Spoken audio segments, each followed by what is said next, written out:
Chapter 152. Ning Shu was a little surprised. What did Li Yufei want to ask him? Ning Shu approached Li Yufei and asked, "Miss Yufei, what do you want to ask me?" Li Yufei immediately took a step back, covered her nose and asked, "Your brother Sheng's personal maid. Do you know if brother Sheng has someone he likes?"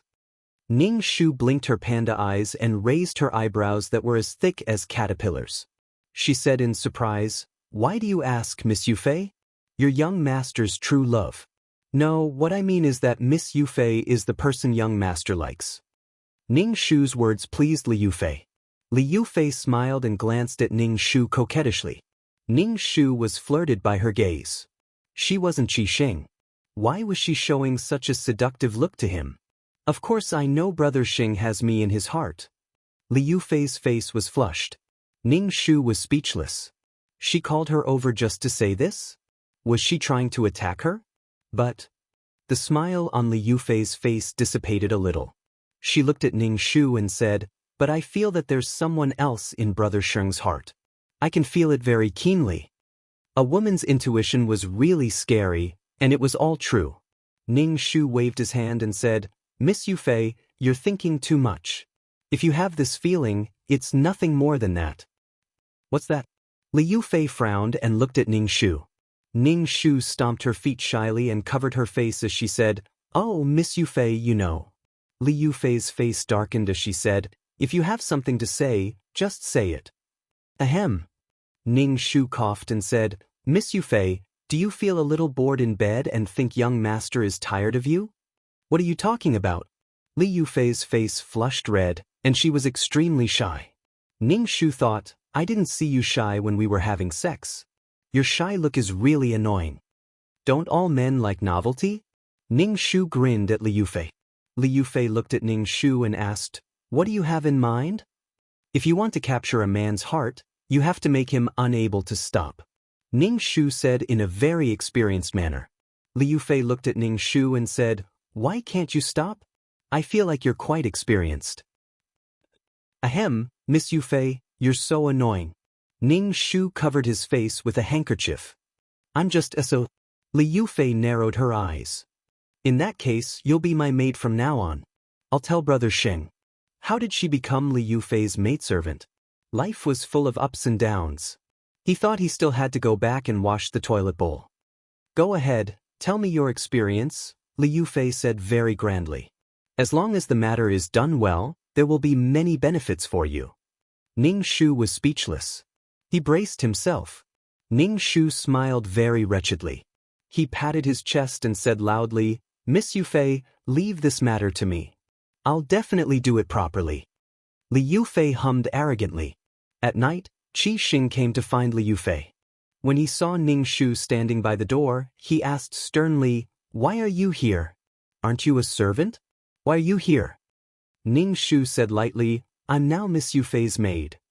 Li Yufei walked over and said gently to Qi Sheng, "Brother Sheng, Yufei found this little girl quite interesting, so I kept her by my side. Brother Sheng won't blame Yufei, right?" Qi Sheng held Li Yufei's hand and said affectionately, "It's just a maidservant.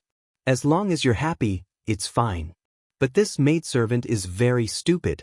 She doesn't do things properly and her looks are barely satisfactory. You should pick a better maidservant. Brother Sheng, you're so good to Yufei. Yufei is thinking that Yufei can't leave you in this life." Li Yufei leaned on Qi Sheng's chest. Ning Shu watched from the side. They were so affectionate as if there was no one else around. Did they consider the feelings of the people around them? The lovey-dovey party should be burned to death. Li Yufei gave Ning Shu a look. Ning Shu tactfully went out and closed the door considerately. Then he stood at the door. In the room, Li Yufei took off her clothes, revealing her snow-white skin. She wasn't wearing a doo-doo, but modern underwear. She was wearing underwear below. Her waist was thin and her legs were slender. It was indescribably tempting. Qi Sheng, who was drinking tea, spat out his tea and stared blankly at Li Yufei. Li Yufei walked to Qi Sheng in an enchanting and charming manner and sat on Qi Sheng's lap. "Brother Sheng, Yufei specially prepared this. Do you like it?" Qi Sheng felt his nose itch and hurriedly buried his head in Li Yufei's chest. Li Yufei's face revealed a smug expression. This was the first time she had seen Qi Xing so excited. Brother Xing, Yufei also prepared a surprise. Li Yufei became even more charming. Qi Xing panted and said in a low voice, "What surprise? I'm very surprised now. Good sister, you're so beautiful." Li Yufei was even more certain that Xiao Hong's method was right. Hence, she took out a whip from the box. Under Qi Xing's baffled expression, Li Yufei coquettishly whipped Qi Xing. Ning Shu heard Qi Xing's heart-wrenching wail from outside. Then he roared, "Li Yufei, what are you doing? Why are you whipping me?" Li Yufei said aggrievedly, "Is Brother Xing unhappy?" Li Yufei's voice became even more aggrieved. Yufei wore this kind of clothes for Brother Xing and even used a whip to make it more interesting. "I don't need a whip at all." "Stop it. Brother Xing, don't you love Yufei? Yufei changed like this because she loves you. Brother Xing, this is very exciting." Li Yufei waved the whip as she spoke. "Yufei, put down the whip first. Of course, I know you love me. I love you too. Don't use the whip." Ouch! Qi Xing's wails and the sound of the whip mixed in the room. Ning Shu looked at the two of them through the crack of the door. As if they were too excited, the two of them started on the ground. They didn't care about the cold ground and fought with all their might. Qi Xing's attacks were very fierce, making Li Yufei's cries especially exaggerated. Her cadence could be heard even from outside the courtyard. "Tis. Can you keep your voice down? The entire Qi mansion probably knows that you two are having sex. You have no integrity and no sense of shame." Ning Shu saw the purplish-red whip marks on Qi Xing's body through the crack of the door. Ning Shu shook his head regretfully. This kind of whip didn't have a barb. If it had a barb and soaked in salt and chili water, it would feel good to whip Qi Xing. How good would it be if he could whip Qi Xing? Ning Shu felt very melancholy.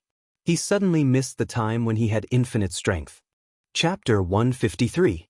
Ning Shu's legs were numb from standing outside. Inside, they were still having sex. Previously, Ning Shu had suspected that something had happened to Qi Xing's penis. Now, it seemed that it was still very mighty. How could something happen to the male lead's penis? Ning Shu lowered his numb legs and heard the door creak open. He looked up and saw Qi Xing come out pretentiously. His face was flushed, and his expression was both happy and angry. Anyway, it was hard to describe. Qi Xing glanced at Ning Shu's ugly face and said in a hoarse voice, "In the future, when I come here, you can only stay outside. I don't want to see your face." Ning Shu thought, "I fucking want to see you?" Ning Shu lowered his head and didn't speak. Qi Xing snorted and left. Ning Shu walked into the room and smelled a strong scent of sex. Li Yufei sat lazily on a chair with only a piece of clothing draped over her body. Her face was full of satisfaction and aftertaste, as if she was still savoring it. Ning Shu covered his eyes. It was too dirty. What a world without moral integrity. Li Yufei opened her eyes and saw Ning Shu. She smiled at Ning Shu and said, "Your method is quite useful. I've never seen Brother Xing so excited. He's so passionate and wild, as if he wants to eat me. Even now, my legs are still weak." "Don't say it, please don't say it. A pure person like her shouldn't hear these words." Ning Shu quickly changed the topic. "Why don't you stay for the night, young master?" Li Yufei's voice was thick and nasal. She seemed to be a little shy as she said, "Brother Xing and I haven't married yet. It's not suitable for us to stay for the night." Ning Shu was speechless. It was like taking off your pants to fart. Everyone in the Qi mansion knows what you two did. Now you want to pretend to abide by etiquette? Don't do it. Ning Shu looked at Li Yufei with a wooden face. Li Yufei's face was still filled with pleasure as she closed her eyes and fell asleep. "Ning Shu, at least go to bed. Is it really okay to sleep naked in this hall?" Ning Shu turned around and left without even closing the door. After returning to their residence, Yulan hurriedly came over to Ning Shu and asked, "Miss, that woman didn't do this to you, right?" "It's okay, your young miss is fine." Ning Shu felt really tired and fell asleep on the bed. The next day, Ning Shu was sleeping soundly when he was pulled out of bed. Ning Shu opened his eyes and saw that it was Li Yufei's maid. He immediately said, "Big sister, what is it that you won't let me sleep for?" The maid said, "What time is it now? You're still sleeping. Miss is looking for you." Ning Shu pursed his lips and followed the maid to see Li Yufei. Li Yufei's entire body seemed to be shrouded in a rosy glow. Her skin was pink and tender, and it was obvious that she had been nourished by someone. She was simply radiant. "Xiaohong, come here. This is your reward." Li Yufei gave Ning Shu a purse. Ning Shu opened it and saw 2 heavy ingots of silver. Ning Shu quickly put away the silver. It would be a waste not to take it. "You did well this time," Li Yufei said. "Last night, I saw that Brother Xing didn't like the whip very much. Is there any other way?" Ning Shu raised his thick eyebrows and said, "If you don't like the whip, then drip wax on it. You still have to use the whip. This time, you don't have to hit the young master. Let the young master hit you. These things need to be slowly adjusted. When the young master is used to this kind of stimulation, he will have no interest in other women. Naturally, his heart will be with Miss Yufei in the future." "Then help me prepare," Li Yufei said. Ning Shu nodded. Ning Shu knew that Qi Xing wouldn't come to find Li Yufei. After all, he had screamed so miserably last night. However, Qi Xing still came. Looking at the incomparably beautiful Li Yufei, he had a conflicted expression. Ning Shu felt that Qi Xing still had potential in his bones. Qi Xing also felt it. When the whip hit a person's body, the burning sensation caused a tremor. It was painful and seemed to be accompanied by pleasure. This strange feeling made Qi Xing feel very strange. He felt a different kind of experience and pleasure. Therefore, after hesitating for a long time, Qi Xing still came to find Li Yufei. On the spot, they carried out a new method. The candle dripped on his chest. Qi Xing's expression seemed to be painful and happy. He waved the whip in his hand and hit Li Yufei, who was kneeling on the ground with all 4 limbs. The whip hit Li Yufei's white skin, and in an instant, purplish-red whip marks appeared. However, Qi Xing felt that his blood rushed to his head and his hair stood up. His whole body seemed to have been struck by lightning, and the electricity made all the cells in his body tremble. Li Yufei screamed in pain, but Qi Xing was even more excited and kept whipping Li Yufei. Ning Shu was outside the door and looked at the scene inside through the crack of the door. Did she open the door to a new world for these two? Don't thank her too much. In the following time, Li Yufei and Qi Xing seemed to be enjoying themselves, which greatly exceeded Ning Shu's expectations. This is fucking possible? Sure enough, it was a world without logic. It only needed a little spark to burn into a big fire, and it felt like it couldn't be stopped. Ning Shu's theoretical knowledge was emptied by Li Yufei, and then Li Yufei and Qi Xing found their own way to complete the trick. Those scenes made Ning Shu stunned. Tied up and stuffed under. Ning Shu was a little disgusted. It was simply too evil. The evil of human nature could explode with just a little trigger. Ning Shu decided to leave. Seeing that Qi Xing and Li Yufei were having so much fun, he decided to let them be together for the rest of their lives. In the evening, Ning Shu leaned against the wall of the courtyard and looked at Li Yufei's room. The room was brightly lit. Ning Shu was waiting for a surprise. When there was a surprise, he immediately left. "Miss, are you done? This servant can't do it anymore." Yulan gasped and said. She struggled to grab Ning Shu's ankle on her shoulder to prevent Ning Shu from falling. Right away, right away. Thank you for your hard work, dear." Ning Shu stood on Yulan's shoulder and stared at Li Yufei's room. Then he heard Li Yufei's voice change and wail. This wail contained infinite pain. It was different from the usual painful and joyful voice. Ning Shu suddenly wanted to look up to the sky and laugh. The painful voice continued. Ning Shu jumped down from Yulan's shoulder and quickly said to Yulan, "Oh, it's really hard on my little darling." The black-clothed and masked shadow guard looked at Ning Shu and Yulan and said, "Miss, if you want to see something, you can just sit on the courtyard wall. Why go through the trouble of stepping on people's shoulders?" Ning Shu felt that the shadow guard was distressed for Yulan, so he said this. He quickly nudged Yulan with his elbow. Yulan looked at Ning Shu inexplicably. "Miss, what are you looking at?" Yulan asked Ning Shu. Ning Shu waved his hand. "It's not suitable for children to know. Let's go." Chapter 154. Ning Shu and the other two left E City under the cover of the night. The brightly lit room of the Qi residence was bloody and sexy. Qi Xing held a whip in his hand and whipped Li Yufei on the ground. Li Yufei's body was covered with whip marks and dripping with blood. She kept moaning and shouted at Qi Xing, "Brother Xing, stop hitting me. Yufei is in so much pain." Li Yufei felt the pain of being whipped and convulsed. Every time, she felt as if a piece of flesh had been hooked away.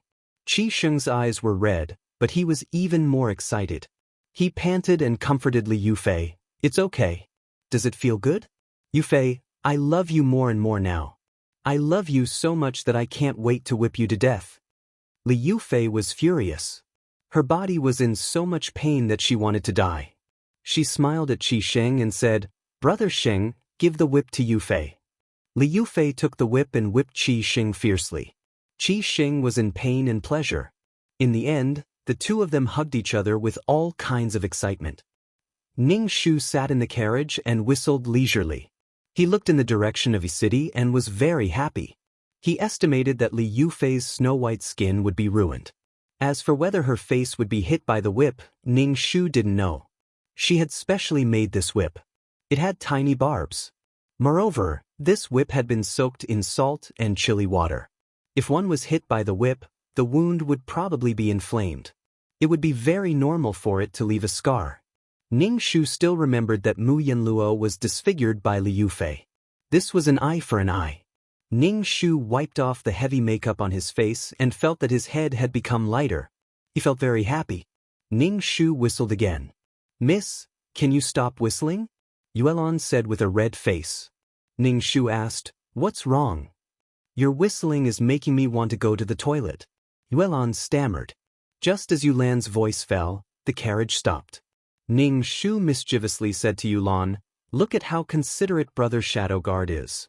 Yuelon's face turned even redder. She lifted the curtain and went out. Ning Shu's stomach also growled.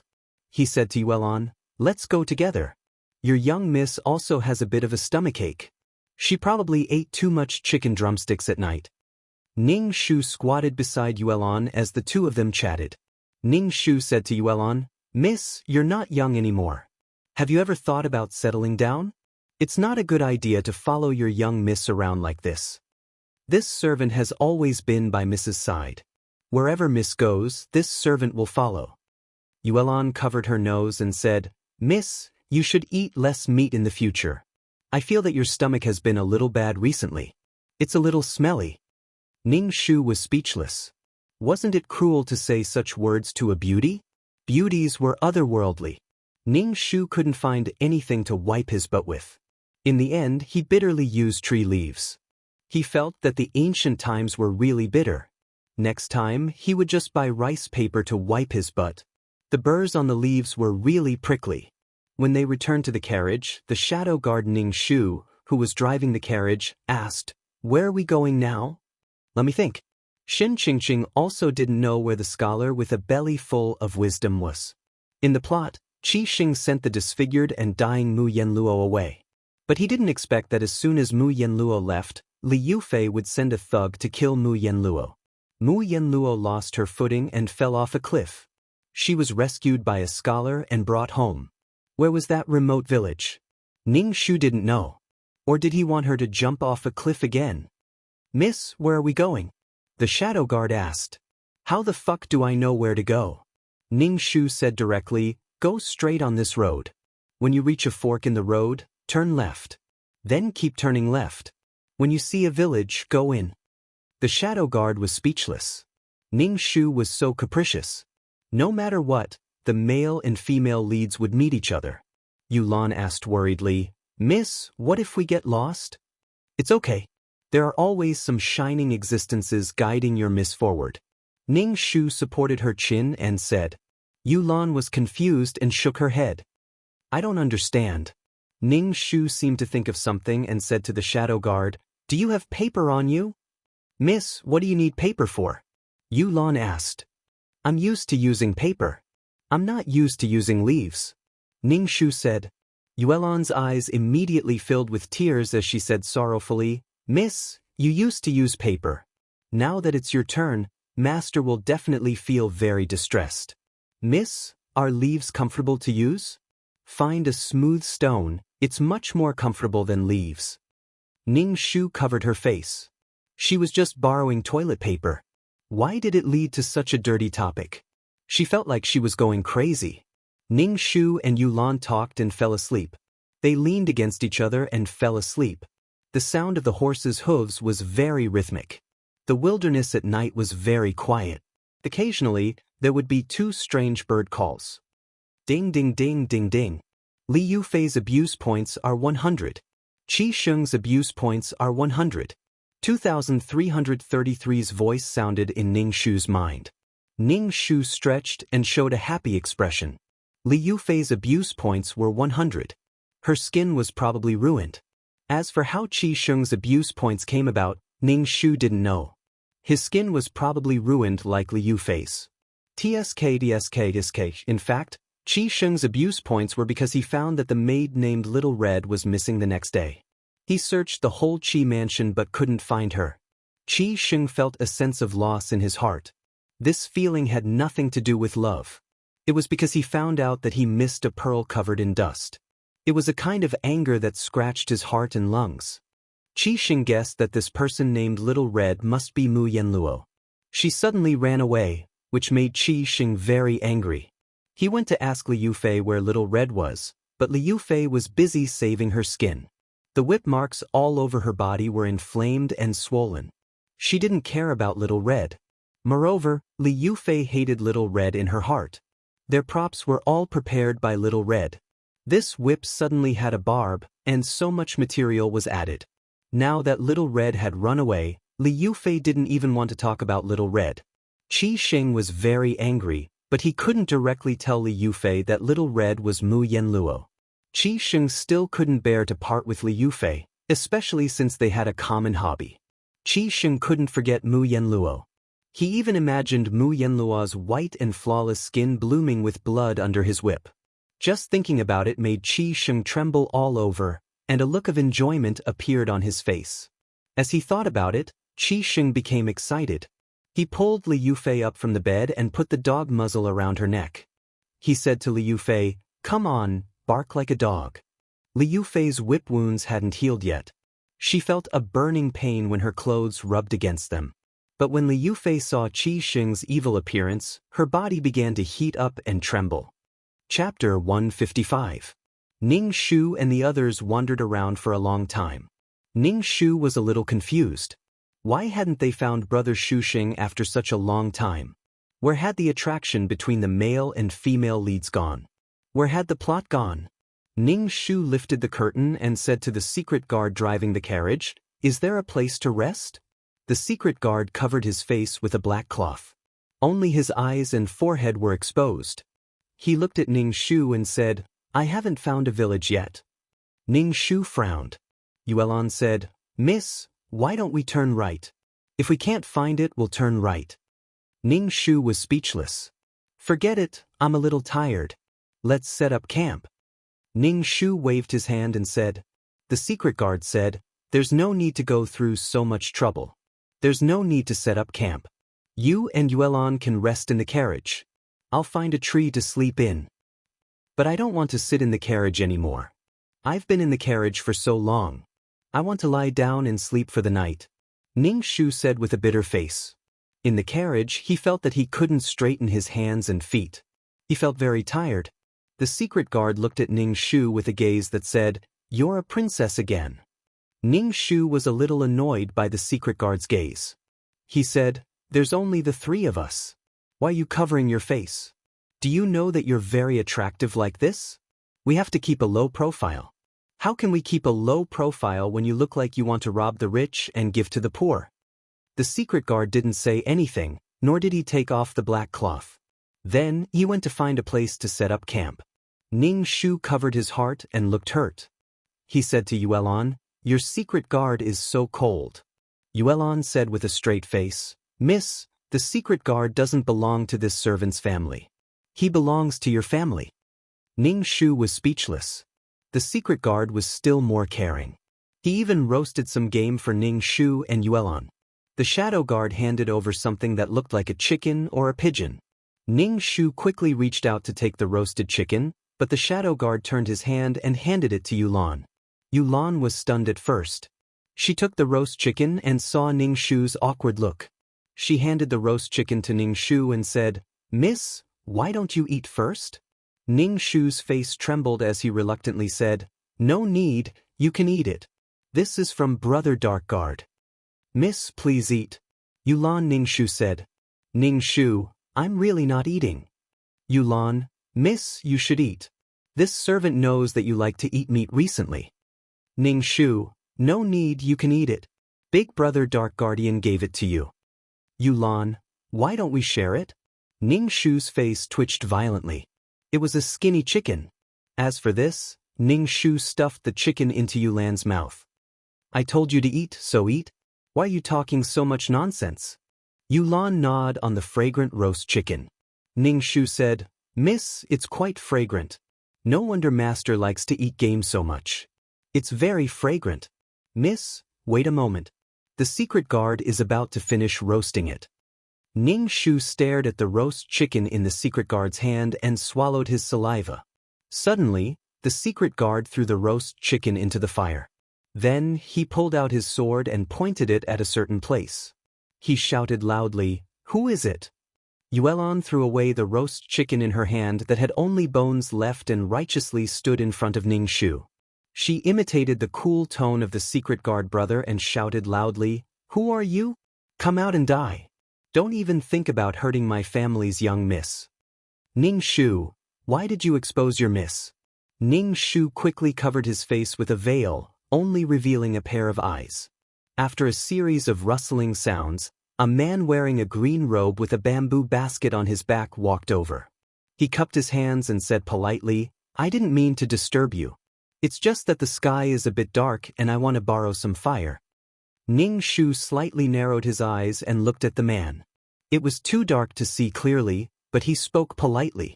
He had a strong feeling in his heart that this guy must be the male lead. Ning Shu coughed and said, "It's fate that we meet. Such a warrior, come and drink a cup of water." The green-robed man elegantly cupped his hands and said to Ning Shu, "Thank you, Mississippi." The green-robed man put down the bamboo basket on his back. There were some herbs in the bamboo basket. Ning Shu was confused for a moment. Was this guy a scholar or a divine doctor? Ning Shu's shadow guard said, "See if the roast chicken in the fire is still edible. Let this warrior have a taste." The shadow guard glanced at Ning Shu and pulled out a black ball of roast chicken from the fire. It seemed that it was inedible. The green-robed man quickly said, "Brother, there's no need to trouble yourself. I have my own dry food." As he spoke, he took out his own pancake. Seeing that the three people were staring at him, he took out a few more. Ning Shu said, "It's something from the countryside. I don't know if you'll like it." "It's okay." Ning Shu took a bite of the pancake and almost broke his teeth. It was really hard. After taking a bite, he handed the pancake to Yulan and said, "You should also try it. It's good for your bowels." When the green-robed man heard Ning Shu's words, he frowned in discomfort. However, he didn't say anything in the end. Yulan took the pancake and took a bite. Then, she handed the pancake to the shadow guard. The shadow guard took a bite and put away the pancake. He said indifferently, "This pancake is quite rare." The green-robed man quickly waved his hand and said, "It's not rare. It's just some crude food from the countryside. It's fine as long as you like it." As he spoke, he gnawed on the pancake and took out some water from the bamboo basket. Ning Shu and the other two stared blankly at him as he gnawed on the pancake. His teeth were really good. Ning Shu coughed and asked, May I ask for your name?" The man in the cheaphouse seemed to be a little disgusted by the name, Warrior. He put down the pancake and cupped his hands elegantly. "I'm called Wenruhua." "Oh, a scholar." It was really a case of wearing out iron shoes in a fruitless search, only to find it without any effort. As expected, the attraction between the male and female leads led to the male lead naturally delivering himself to the door. Ning Shu immediately grabbed Wenruhua's hand. Wenruhua was startled and hurriedly broke free from Ning Shu's hand. He frowned and said, "Miss, men and women shouldn't touch each other clearly. I hope you will respect yourself. The shadow guard and Yuelon at the side looked at Ning Shu strangely. Ning Shu forced himself to squeeze out 2 drops of cat piss. He said in an agitated and sorrowful voice, "Cousin, I'm Qinxiang. By Qinxiang." Cousin? The shadow guard and Yuelon looked at Ning Shu even more strangely. Wen Ruhua, on the other hand, looked as if she had been struck by lightning. She looked at Ning Shu in a daze, his voice trembling with uncertainty. "Cousin? It's me." Ning Shu replied crisply. Wen Ruhua's expression was very complicated. There was sadness, agitation, resentment, and a trace of deep longing and love. Her face was distorted. "You look like you've changed a lot." Wen Ruhua looked at Ning Shu suspiciously. "Are you really cousin Qinxiang?" It's me. I'm by Qinxiang," Ning Shu said with certainty. Wen Ruhua's face instantly twisted. Ning Shu roared, "Then why did you come back? Why did you come back?" Chapter 156. Wen Ruhua was so agitated that her body trembled. Ning Shu roared and his saliva almost splashed onto Ning Shu. Ning Shu hurriedly took a step back and said in a sorrowful tone, "Cousin, are you still blaming Qinxiang?" Wen Ruhua's expression was ugly. She was so angry that she couldn't speak. Yuelon couldn't stand it anymore. She pulled Ning Shu to the side and asked, "Miss, when did you change your name? When did you have such a distant cousin?" Ning Shu patted Yuelon's head and comforted her. "Be good, don't make a fuss. Your miss naturally has her reasons." Wen Ruhua looked at Ning Shu with a complicated expression and asked, "Why did you come back this time?" "Naturally, I came back to find cousin," Ning Shu said matter-of-factly. Wen Ruhua was so angry that she gasped for breath. She looked at Ning Shu with red eyes and said, "You're already married. Why did you come back to find me? What do you take me for?" There was actually a rather twisted story that changed Wen Ruhua's fate. It was just that Wen Ruhua and his engaged cousin were in love with each other. Moreover, Wen Ruhua was a very talented person with a good family background. Wen Ruhua promised to marry Bai Qinxiang as soon as he passed the imperial examination. However, before Wen Ruhua could take the imperial examinations, she was struck by a bolt from the blue. Her cousin's father ignored the engagement and directly betrothed Bai Qinxiang to the son of a high official. Moreover, that high official wasn't someone he could afford to offend. Wen Ruhua wanted to find Bai Qinxiang for an explanation. They were so in love in the past, but her cousin married someone else just like that. Wen Ruhua found Bai Qinxiang said guiltily, "I'm sorry, cousin. I can't wait any longer. Instead of waiting for you to take the imperial examinations, I'd rather choose someone who's already successful and famous. Cousin, forget about me. You have someone more worthy of your love." Wen Ruhua simply couldn't believe it. In the past, they had been so sweet and intimate. In the blink of an eye, he could be so heartless. So what if they had feelings for each other in the past? Wen Ruhua's liver was about to explode from anger.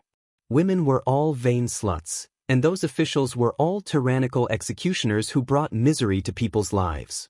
This world was really dark and filthy. After Wen Ruhua got drunk, she abandoned her family business and ran to a remote village to teach. She often lamented that she was full of wisdom but had no use for it. However, she also despised the darkness of the official path. Wen Ruhua swore that she would never step into the officialdom in this lifetime. Wen Ruhua hated that official's son for stealing her beloved. She even hated that official. She hid in this corner and prepared to spend the rest of her life there. The corner of Ning Shu's mouth twitched. He felt that Wen Ruhua's brain was different from that of ordinary men. Normally, a strong-willed man would work hard when faced with this kind of situation. He would work hard to climb up and then go back to slap his cousin's cheap face. He would marry a woman who was better than his cousin and live a better life. He would take revenge on his cousin and make her regret it. However, Wen Ruhua directly shrunk back and hid. She was depressed that she couldn't achieve her goal.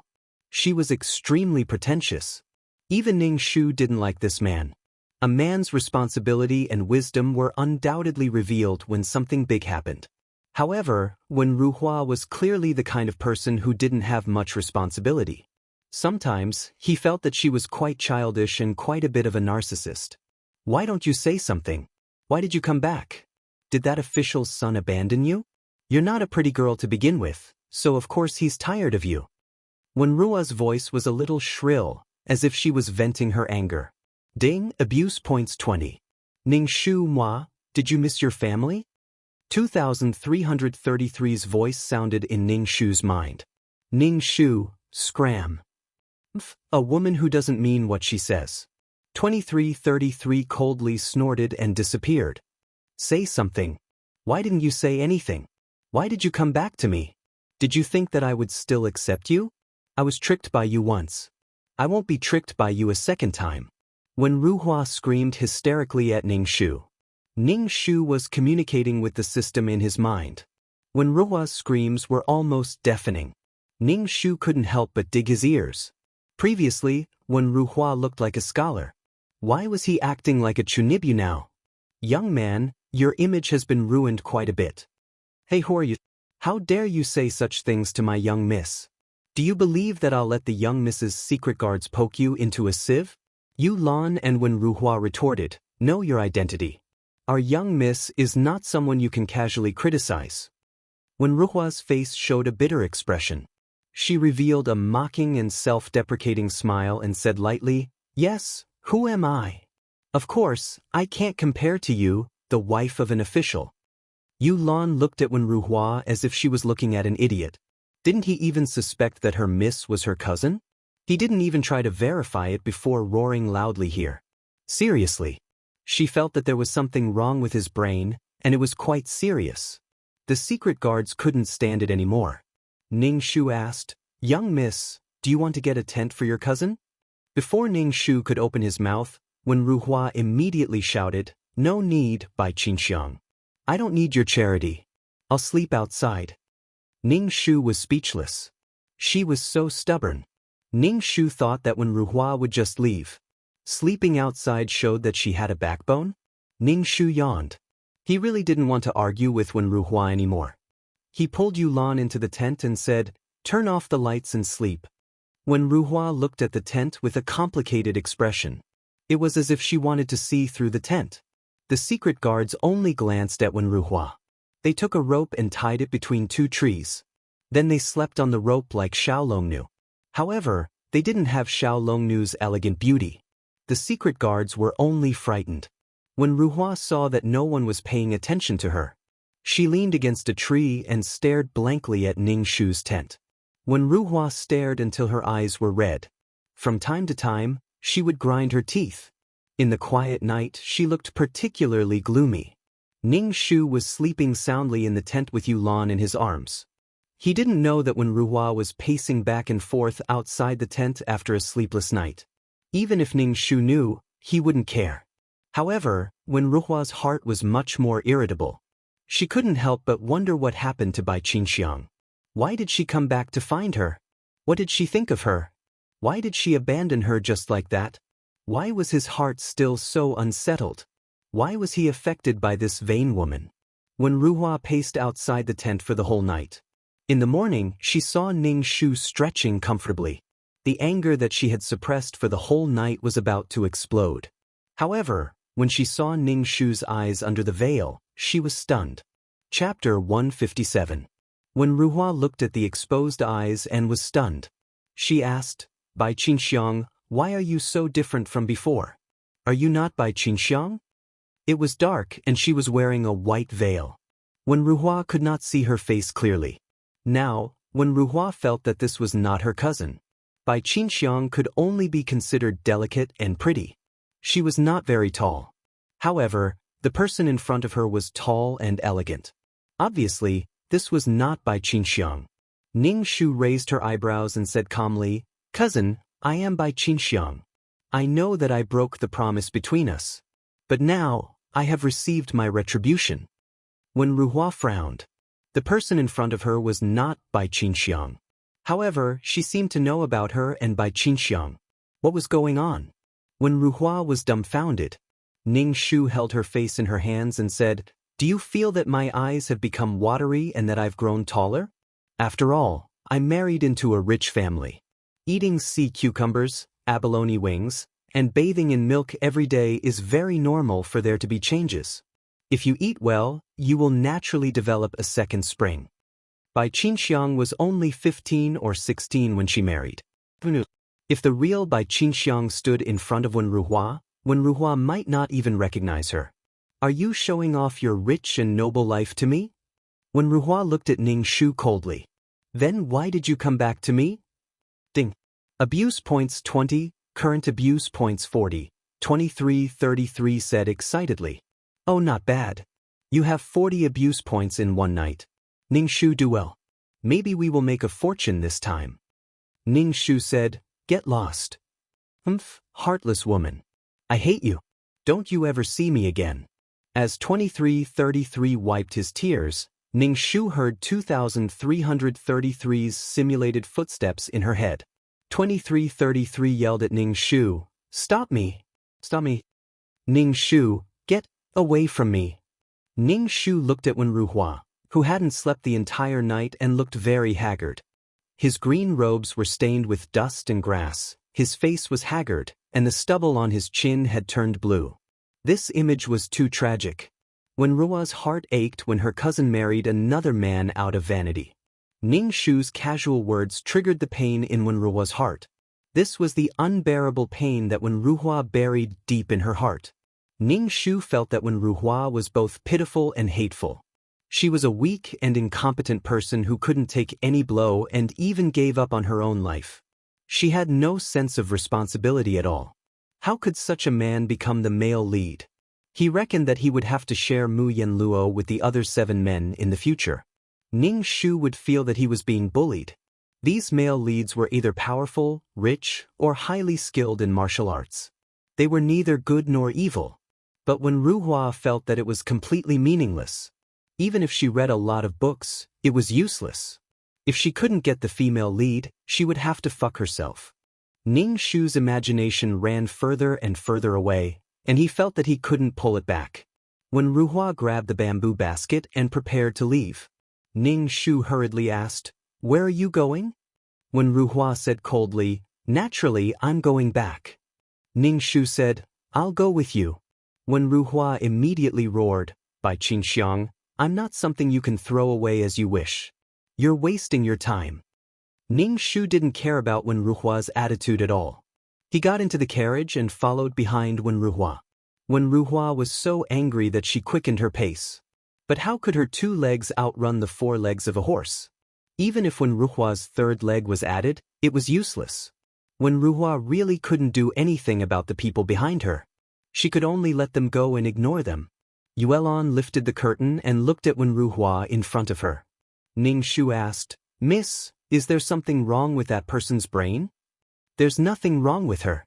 She just feels that she's the most miserable person in the world and feels sorry for herself. Ning Shu said lightly, for a woman, and for such an unworthy woman, she ruined her life and gave up her life. No, it should be Wen Ruhua who ruined her life. She ran away from home and didn't care about her parents who were already old. She ran to the countryside to teach and educate people. He really didn't know what kind of students Wen Ruhua taught were like. In the plot, Mu Yanluo was chased by the thugs sent by Li Yufei and fell off a cliff. She was saved by Wen Ruhua, who was picking herbs.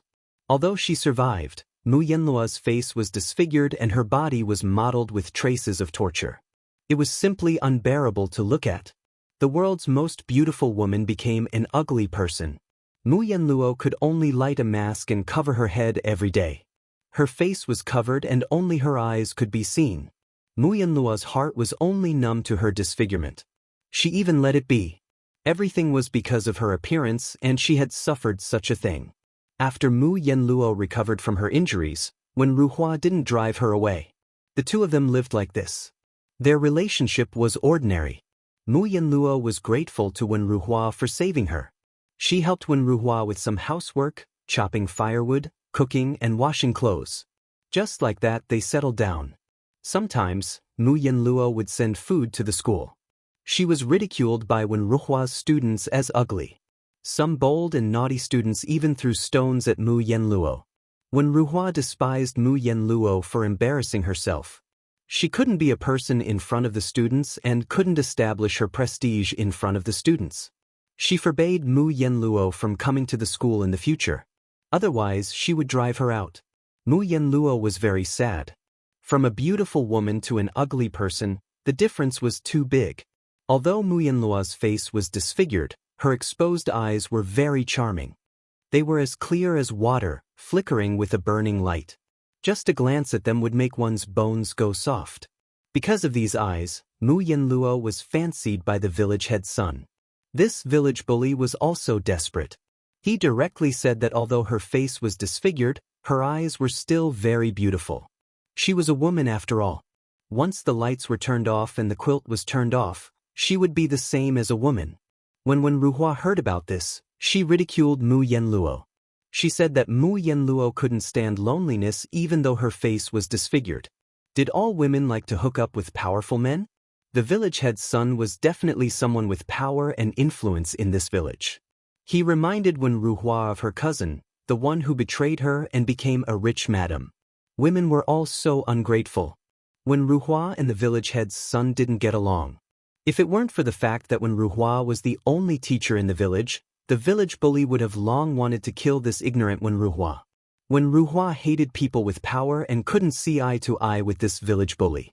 She felt that this village bully was simply a bully in the village. People were angry but didn't dare to say anything. The village bully thought that Ruhua had a hole in her brain. Chapter 158. The village bully couldn't bear to see Ruhua always pointing fingers at him, as if he had done something that angered the heavens and the people. It was as if he was the arbiter, as if he was a great hero who fought against the evil forces. The village bully wanted Mu Yenluo just to make things difficult for Ruhua. How dare he be so arrogant in his own land? Ruhua was so angry that he even resented Mu Yenluo. One night he directly raped Mu Yenluo, saying that since she lacked a man, he would be merciful and satisfy her.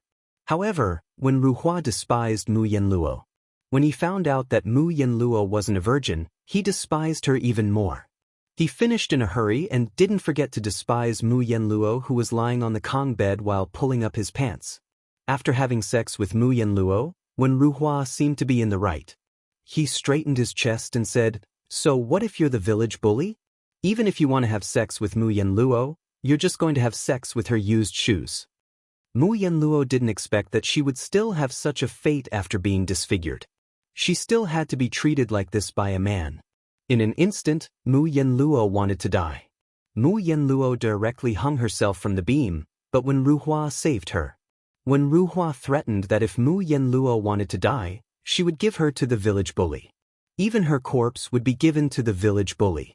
Mu Yenluo was so scared that she didn't dare to seek death anymore. Just like that, she lived with Ruhua. A single man and a single woman lived under the same roof. In addition, the two had already broken through the paper window. Ruhua and Mu Yenluo were entwined from time to time, which made Ruhua feel very good. However, in his heart, Mu Yenluo was just a prostitute who could satisfy his physical needs at any time. He never treated her as an equal. Ning Shu took a deep breath as if he had a toothache. He felt that Mu Yenluo was inexplicably implicated wherever she went, and the one who suffered was Mu Yenluo. Ruhua was also a beast with a human face.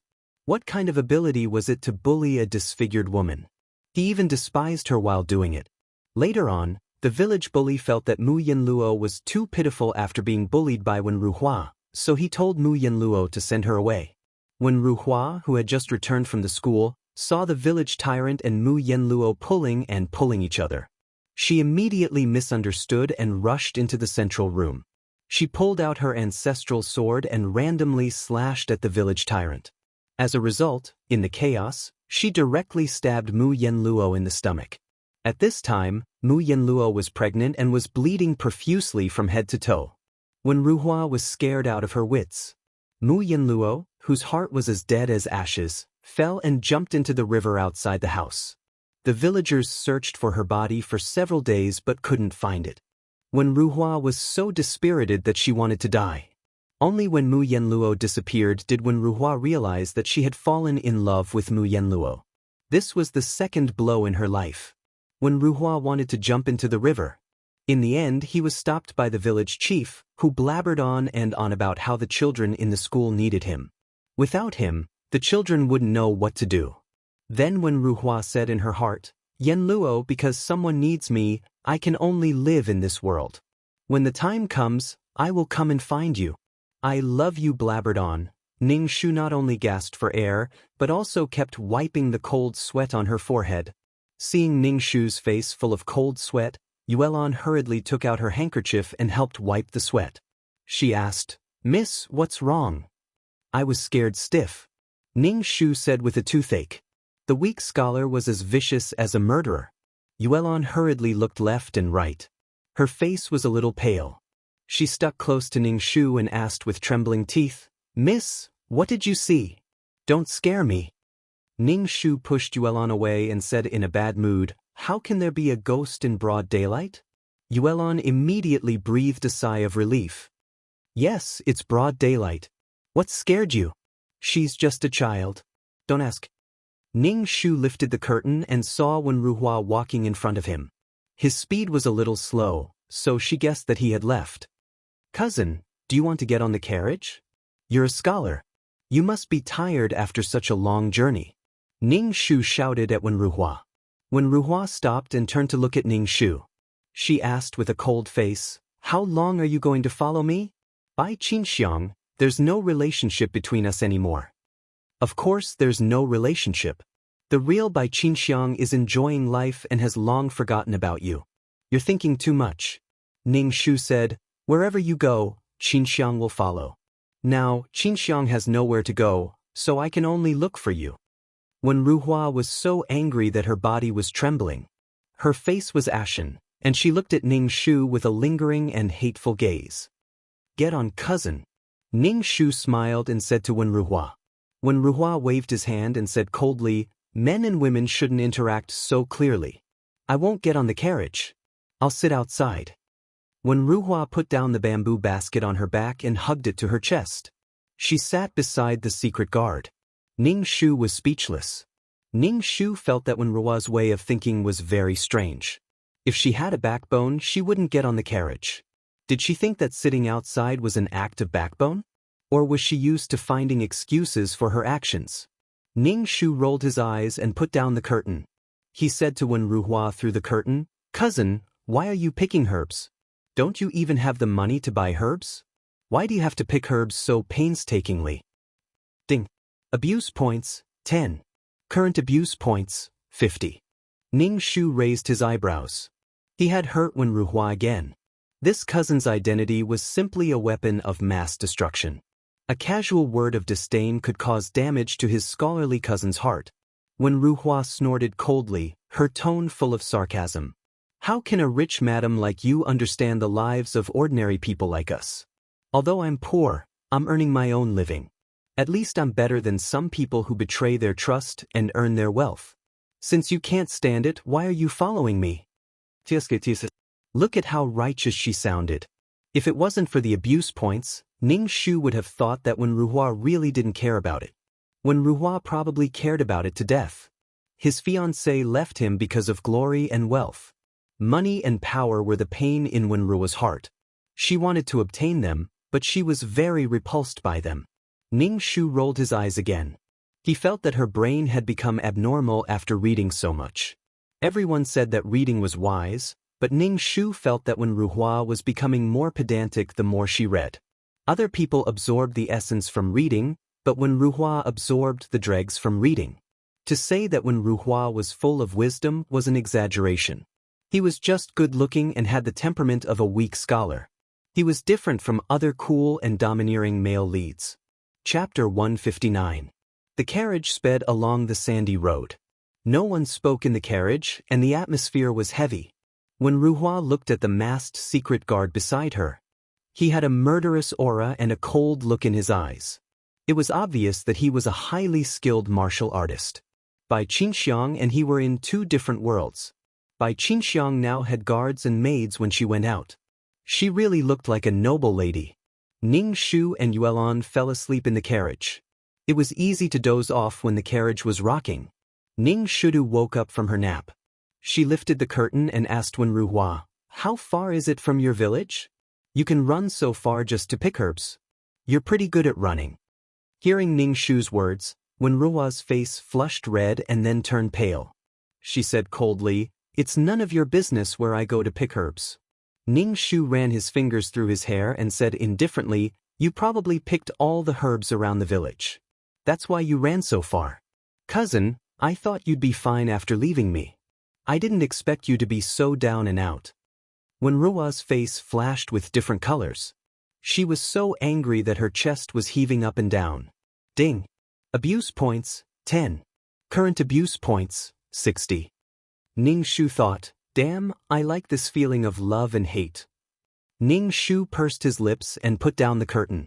It was obvious that he didn't want to talk to Wenruhua. They could hear Wenrua's heavy breathing from outside the carriage. "Stop the carriage. I want to get off." "Bai Qingxiang, what do you mean by this? Did you come back to humiliate me?" Wenruhua said to Ning Shu in the carriage. Ning Shu said indifferently, "Cousin, I'm here to seek shelter from you. I'm at my wit's end. Only you can save me." Wenruhua was furious. "This is the attitude of a beggar. Bai Qingxiang, let me tell you, I don't owe you anything. How dare you come back now?" "Cousin, didn't Qin Xiang apologize to you? In the past, Qin Xiang let you down. Now, Qin Xiang knows that she was wrong.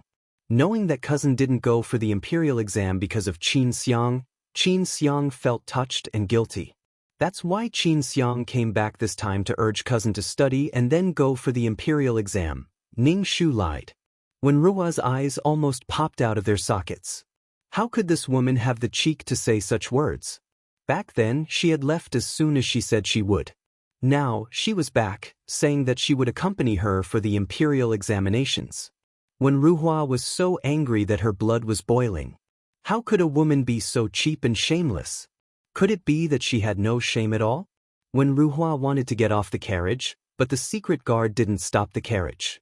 Wenruhua didn't have the courage to jump off the carriage, so she arrived at the entrance of the village with an ashen face.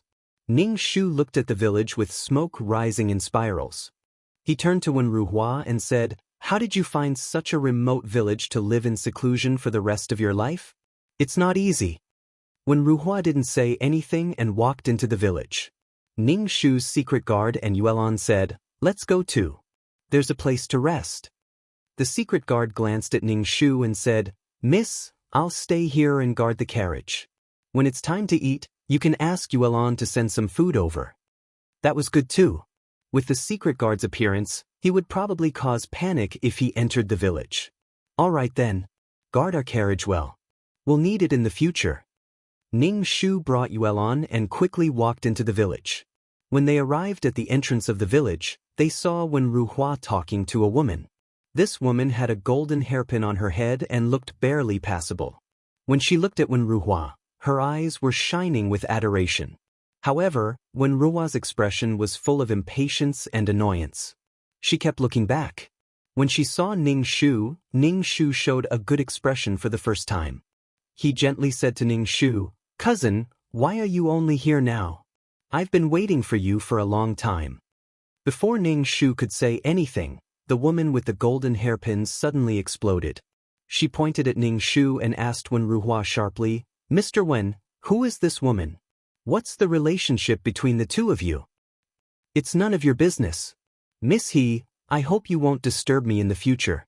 Otherwise, other people's gossip will be bad for your reputation." He Xiaohua's finely trimmed eyebrows suddenly raised. She put her hands on her hips and said, "Who dares to talk about me in this He village? So what if I like you? As long as you marry into my family, your life will be better than now. In the future, you won't have to suffer when your students can't pay for their tuition." When Ruhua saw He Xiaohua's vulgar appearance and said sternly, "Miss He, I'll say it again. It's impossible between you and me. Just give up." He Xiaohua was a woman after all. She was rejected by Wen Ruhua in front of such a beautiful woman like Ning Shu. He Xiaohua was angry and anxious. Ning Shu said fiercely, "Just you wait," and ran away crying. Ning Shu raised his eyebrows and said to Wen Ruhua, "This woman is very cute. She really likes you. Why are you so against it?" Wen Ruhua's expression became worse. It was as if it was embarrassing to be liked by He Xiaohua. Moreover, He Xiaohua's temperament and appearance were not as good as Bai Qinxiang. Even when Ruhua couldn't deny that Bai Qinxiang was very beautiful now. Although her face was covered, her graceful figure and noble temperament were countless times better than the rustic He Xiaohua. Moreover, her light tone just now had a hint of surprise. It was as if he, when Ruhua, had fallen to the point of being liked by a woman like her. Ding abuse points 10. Current abuse points 70. 2333's voice was very excited. Come on, Ningshu. Do your best and raise the abuse points to 100. She was just casually asking a question. How did she end up poking at Wenrua's sore spot? Why was her heart so fragile? When Ruhua flicked her sleeve and coldly snorted, "It is impossible between me and Xiaohua. Her brother relies on the fact that his father is the village chief to bully everyone in the village. You also saw earlier that Xiaohua is just like her brother, unruly and overbearing. Even if I, when Ruhua, am unable to bear it, I will not marry such an unruly and rude girl." Ning Shu was speechless. He should really let this woman be alone for the rest of her life. She felt too good about herself. If she was in a modern society where there were more men than women, she would definitely be slapped in the face. He felt that this Wen Ruhua did not know how to be a person at all. She was simply an idiot. No wonder He Xiaohua's brother hated when rushing. Ning Shu chuckled and did not say anything. Beside him, Yuelan also curled her lips. Ning Shu followed Wen Ruhua to the thatched hut. The hut was surrounded by a bamboo fence. Some messy vegetables were planted inside. There were overgrown weeds and no one took care of it. Not far from the hut was a big river. In the plot, Mu Yanluo jumped into this river because she was injured and had a miscarriage. Chapter 160. Ning Shu couldn't figure out why Wen Ruhua would choose such a place near the river. If there was a storm and the river rose, wasn't she afraid that it would wash away his house? Or was it to serve the plot so that Mu Yanluo could drag her injured body into the river and disappear to meet the next man? Ning Shu stood in front of the fence and didn't enter. When Ruhua looked back at Ning Shu and said sarcastically, "I forgot that you are the wife of a noble official. How can you get used to living in such a thatched house?" Ning Shu nodded seriously and said, "I'm not used to it. Cousin, I didn't expect you to be living such a hard life. You should have come to me. I can let you live in a house with green walls and gray tiles from my fingertips. You don't have to live in such a house." When Ruhua's face instantly turned ferocious, Ning Shu roared, "Put away your disgusting face. You only got your money by selling your dignity. You're disgusting." Ning Shu was speechless. Ning Shu felt that there was something wrong with Wen Ruhua's brain. Her paranoia was serious. It was as if she was hurt by the whole world. Ning Shu stood from a woman's point of view. Bai Qinxiang was a little vain and had chosen a man with better conditions. In Wen Ruhua's eyes, this was an unforgivable sin. Had Wen Ruhua not considered that his conditions were not good enough and that he could not give Bai Qinxiang a sense of security? Amitba. Ning Shu felt that it was good that the woman called Bai Qinxiang left Wen Ruhua. Even if she had to go through thick and thin with him, she should be with a man who was worth it. Wen Ruhua was an irresponsible man. Looking at him, he didn't have much of a future. Ning Shu pursed his lips and took out an ingot of silver from his pouch. He threw it on the ground and smashed a small hole. He said arrogantly, "Cousin, Qinxiang isn't comfortable living in this house. Take this silver and ask the village's carpenter to repair the house. I'm afraid this thatched house will leak when it rains." When Ruhua's expression was ferocious, she picked up the silver on the ground and threw it at Ning Shu. She said fiercely, "Scram, take your stinky money and scram. Wen Ruhua, would rather starve to death than accept food given to me." Ning Shu dodged the attack of the silver and picked up the silver on the ground.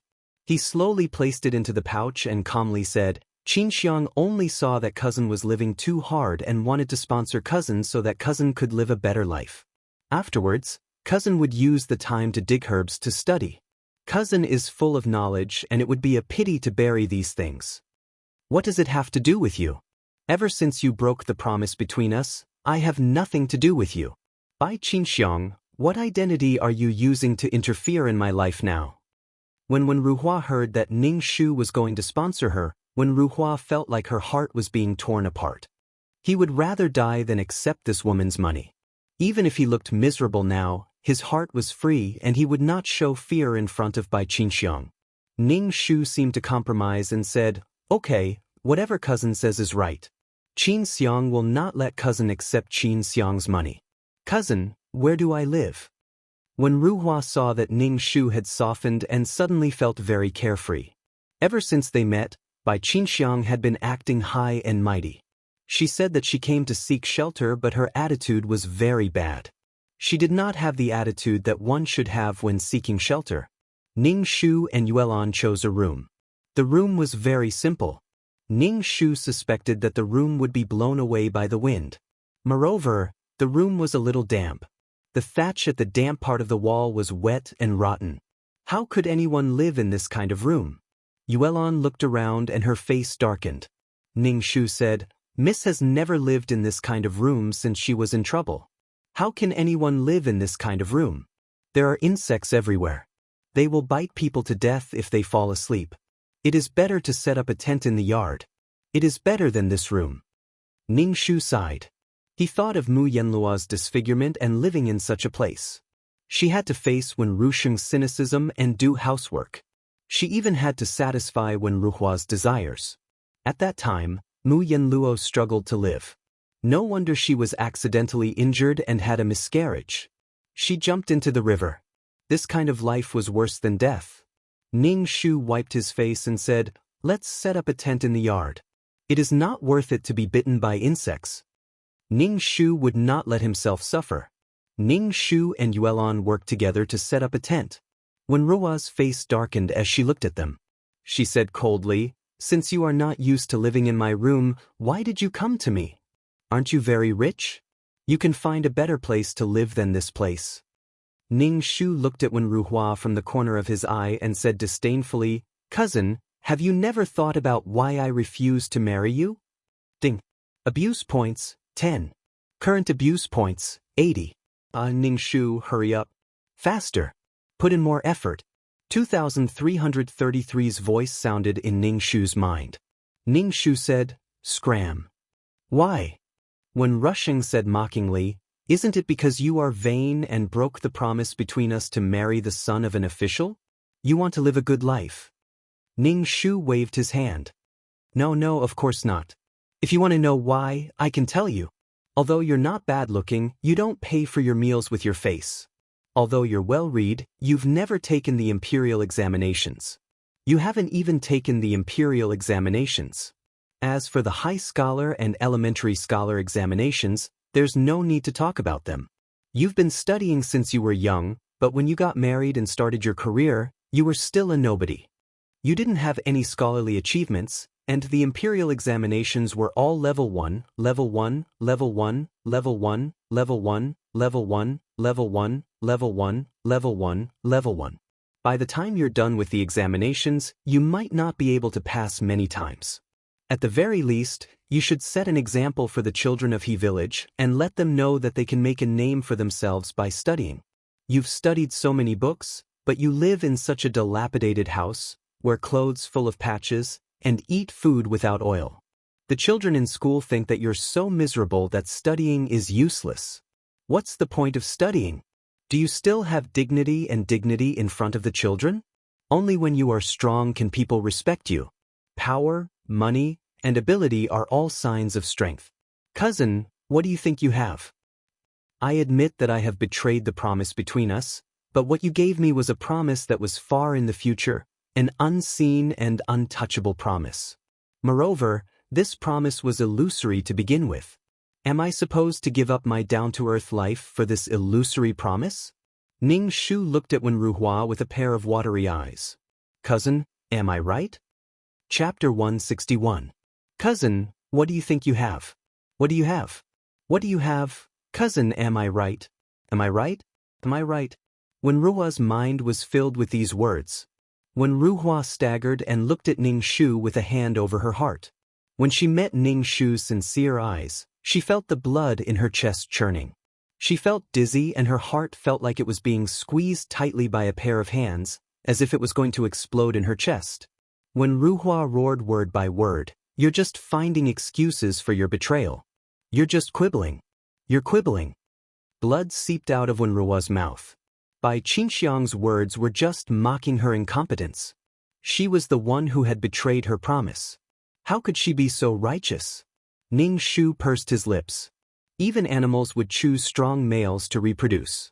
That was the law of survival. Why did she have to cling on to a stupid promise? If Bai Qingxiang really accompanied Wenruhua to success, perhaps Wenruhua would be the one who betrayed her promise. Ding, ding, ding, ding, ding, ding, ding, ding. Abuse points reached 20. Abuse points reached 100. Ah, Ning Shu, you're amazing. I like it so much. Come on, come on.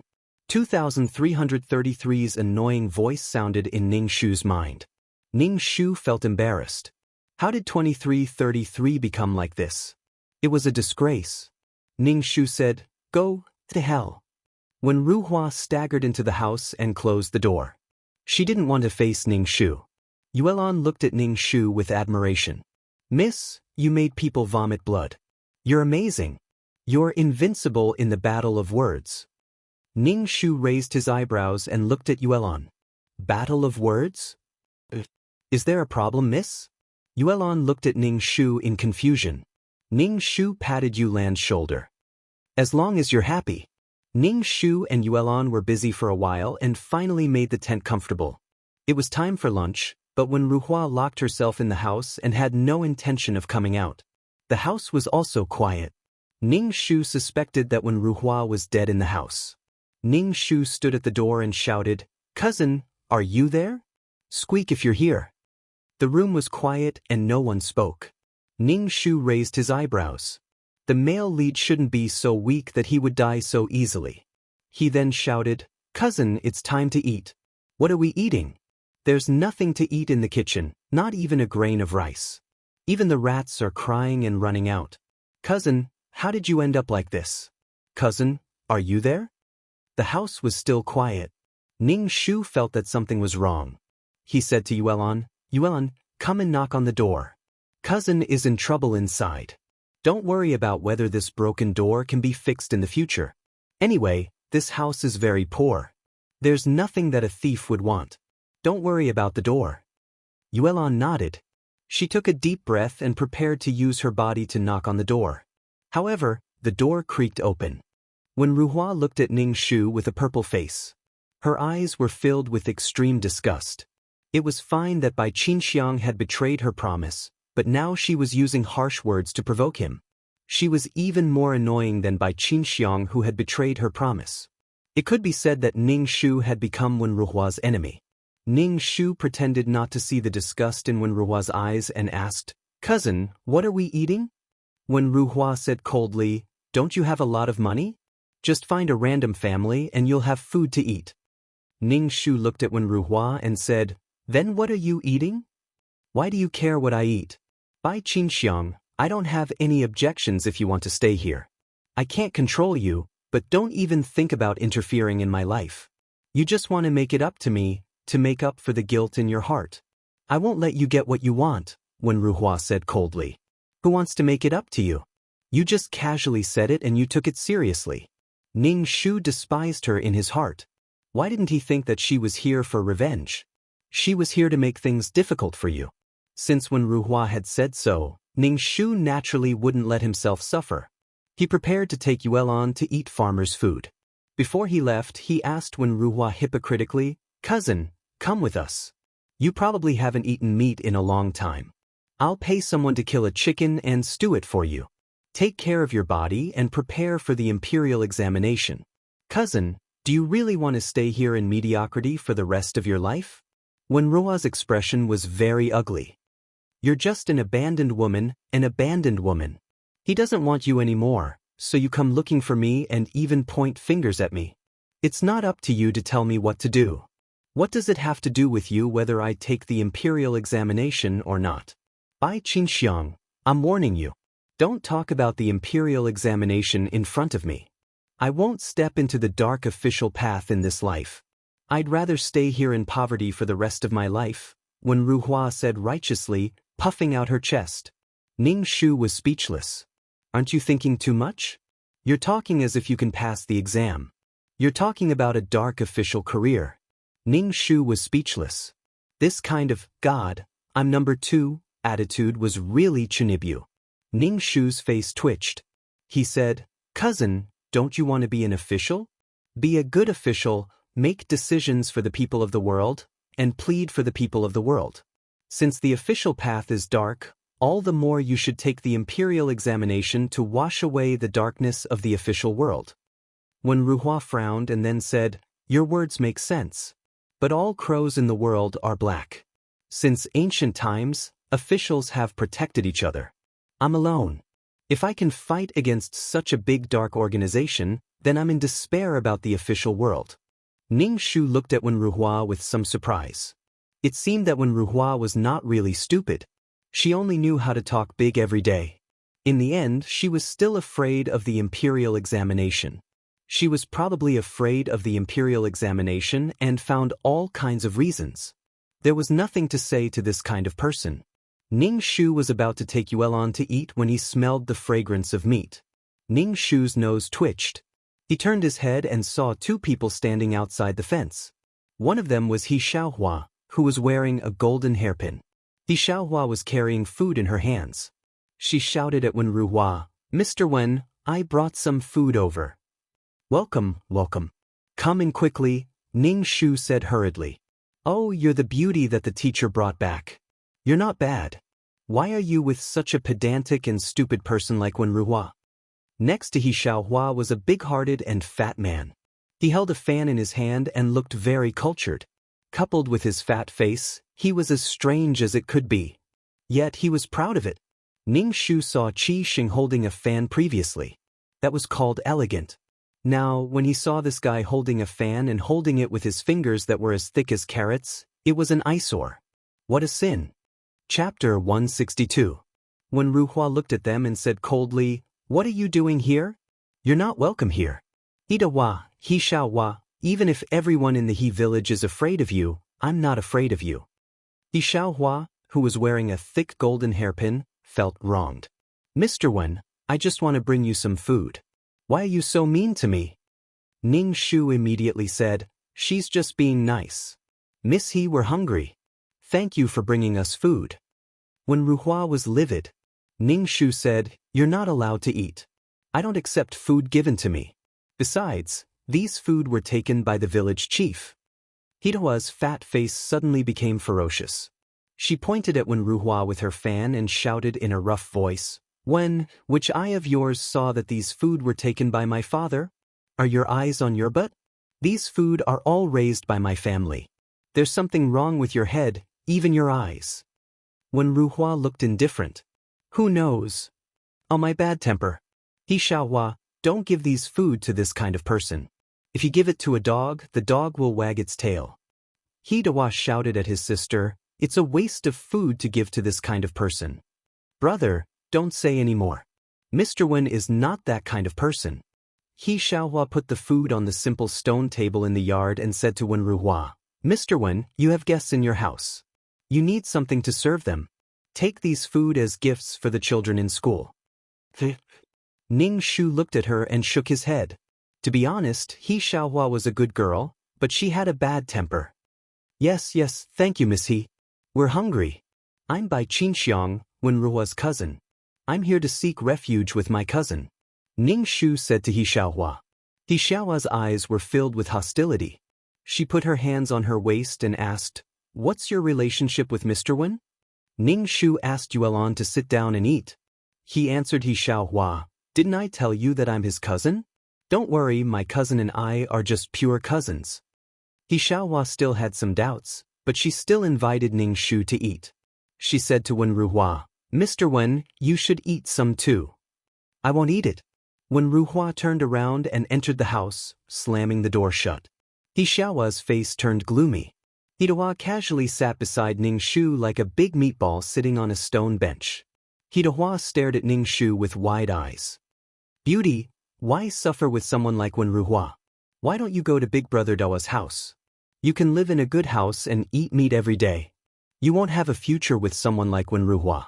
Ning Shu turned around and looked at the fierce-looking Hidehua, the village bully. The brother was the village bully and the sister was the village belle. They were really outstanding. However, Ning Shu found Hidehua much more pleasing to the eye than Wenruhua. In the plot, Hidehua wanted to send the disfigured Mu Yenluo away. To a certain extent, he sympathized with Mu Yenluo. He also had a selfish motive. His younger sister was madly in love with Wenruhua and wanted him to send Mu Yenluo away. Hidehua and Xiaohua were not vicious people. They were definitely kinder and more honest than Wenruhua. Most of the heartless people were scholars. After reading a lot of books, their bellies were full of twists and turns. Ning Shu said briskly, "Thank you, Dehua. But I came here with a purpose. I want to live with my cousin." Hidehua picked up her fan and waved it. She curled her lips and said, "What kind of man is Wenruhua? Don't mix with him. Don't be influenced by him." Ning Shu smiled and did not say anything. Ning Shu and Yuelan were full. To thank Xiaohua, Ning Shu took out some good rouge and silk flowers and gave them to her. "Miss, don't wear any golden hairpins. You're young. These silk flowers are more suitable for you," Ning Shu said to Xiaohua. Xiaohua was very happy. She reached out and patted Ning Shu's shoulder. Ning Shu immediately coughed. Damn, she was too strong. "Beauty, why don't you stay with Brother Dehua? How can you live here? Even my pigsty is better than this." Hidehua fanned herself and pretended to be elegant as she said to Ning Shu. Ning Shu was speechless. After the He siblings left, Ning Shu heard the door creak open. Wenruhua came out with a dark face. She glared at Ning Shu viciously. She walked into the kitchen and used a ladle of cold water to mix with the pancakes. Ning Shu was speechless. He really did not understand what Wenruhua was thinking. Ning Shu walked into Wenruhua's room and saw many books on the tattered desk. Ning Shu did not expect Wenruhua to be so hardworking. Randomly picking up a book and flipping through it, Ning Shu's face immediately turned green. The content of this book was a story about a down-and-out scholar and a vixen. Inside, how the vixen seduced the scholar and the erotic things that happened between them. Ning Shu was speechless. Ning Shu picked up another book and flipped through it. The content of this book was about a chivalrous hero who helped the weak and killed corrupt officials. He was loved and respected by everyone. The books on the desk were all stories about the scholar and the brothel girl, the scholar and the lady from a noble family. The descriptions were all very vulgar. It was basically an ancient pornographic novel. Wenruhua read a lot of poetry and books like these. With such books, it was reasonable that she did not take the imperial examinations. Could it be that she read these books by herself? Ning Shu suddenly felt that the marks on the desk were all from Wenruhua. "Who allowed you to touch my things?" Wenruhua walked in and snatched the books from Ning Shu's hands. "Get out. Don't touch my books in the future." Ning Shu wiped his hands with a handkerchief. He felt that the books were dirty. He asked Wenruhua, "Cousin, do you usually read these books? Don't you study? How do you usually teach the children in school?" Ning Shu felt a little disgusted. He felt that Wenruhua was a little like a beast of a teacher. "Those books are already engraved in my mind. I don't even need to read them. I just flip through these books in my free time," Wenruhua said faintly. There was no embarrassment on her face. "You women shouldn't meddle in men's affairs. Cousin, do you like to read chivalrous books?" Ning Shu asked. This great hero ignored the law and killed people as he pleased. The officials are punished according to the imperial court's laws. His actions are considered disregarding human life. Wenruhua snorted coldly. "What do you know? The imperial court is dark. Who knows how long it will take for these corrupt officials to be unlucky? The sooner we kill the people, the less suffering they will suffer. As long as the corrupt officials are in power, the people under their jurisdiction will suffer for another day. Since the law can't punish this person, there should be a great hero to stand up for the people." Chapter 163. Ning Shu silently looked at the agitated Wenruhua. She had only casually said a few words, but Wenruhua felt as if she had been insulted. She had probably taken the role of a hero who got rid of corrupt officials and killed evil tyrants. Ning Shu felt that Wenruhua's character was somewhat dangerous. To put it nicely, She hated evil as if it was her enemy. To put it bluntly, she had a paranoid antisocial personality. She suddenly felt that Mu Yenluo was very noble. She sacrificed herself to subdue these sick men. Get out. You are not allowed to enter my room in the future. You are also not allowed to touch my things. People like you are not qualified to touch my things. Bai Qingxiang, don't challenge my bottom line. This dirty and broken thing, I don't even want to touch it. Ning Shu disdained in her heart and turned to leave. As soon as she went out, she saw the fat village tyrant holding a bunch of wild flowers that she didn't know where he had picked them. He was standing outside the fence holding the flowers. He was really stupid. Beauty, I gave you flowers. Flowers for the beauty. He Dehua saw Ning Shu and immediately came over and stuffed the flowers into Ning Shu's hands. Yuelon mocked He Dehua. This flower is so ugly. How can my young miss like it? He Dehua laughed at Yuelon. Maid Beauty, don't be angry. Next time I will make more. Yuelon snorted arrogantly and didn't speak. You're like this no matter where you go. You like to hook up with powerful men. I guess you haven't told He Dehua that you're already married and that you're an abandoned woman. When Ruhua said sarcastically to Ning Shu. She then left with a book under her arm. She was probably going to school. Ning Shu shouted at when Ruhua's back. Someone gave me flowers. That means I am charming. Is it my fault that I am charming? Is it my fault? Is it my fault? When Ruhua stopped in her tracks. She turned around and roared at Ning Shu, "You're so shameless, so shameless. How dare you say such words? You're worse than an animal. You shameless slut. Bai Qingxiang, you're getting more and more despicable. Are you throwing away everything you have? Then why don't you go to a brothel? You're in need of men anyway." These words were truly vicious. Up until now, Ning Shu still couldn't see how this Wen Ruhua had the temperament of a male lead. How could such a person be the male lead? Could it be that Mr. Plotline had forcefully added him in to make up 7 Calabash brothers? However, Wen Ruhua had the stubbornness of a male lead. The world should revolve around me. I'm not wrong, it's the world's fault. Cousin, I'm going to hang out. You have to come visit Qingxiang. After all, you've read so many stories. It's time to put them into practice, Ning Shu said sarcastically. When Ruhua was so angry that her body was trembling, she stormed off in a huff. You shameless slut. After when Ruhua left, Ning Shu said to He Dehua, "Thank you for the flowers." Beauty, why are you with Wen Ruhua? He Dehua had already said this countless times. Her expression was full of regret. Even if a beauty like you doesn't want to be with an outstanding man like me, you shouldn't be with a man like Wen Ruhua. Why? You hate Wen Ruhua, but your sister, He Xiaohua, seems to like Wen Ruhua a lot, Ning Shu said with a smile. He Dehua was instantly indignant. The fat on her face twitched. She spat in disdain and said, "My sister's eyes are covered with shit. Wen Ruhua is just a pretty boy. My sister likes that face.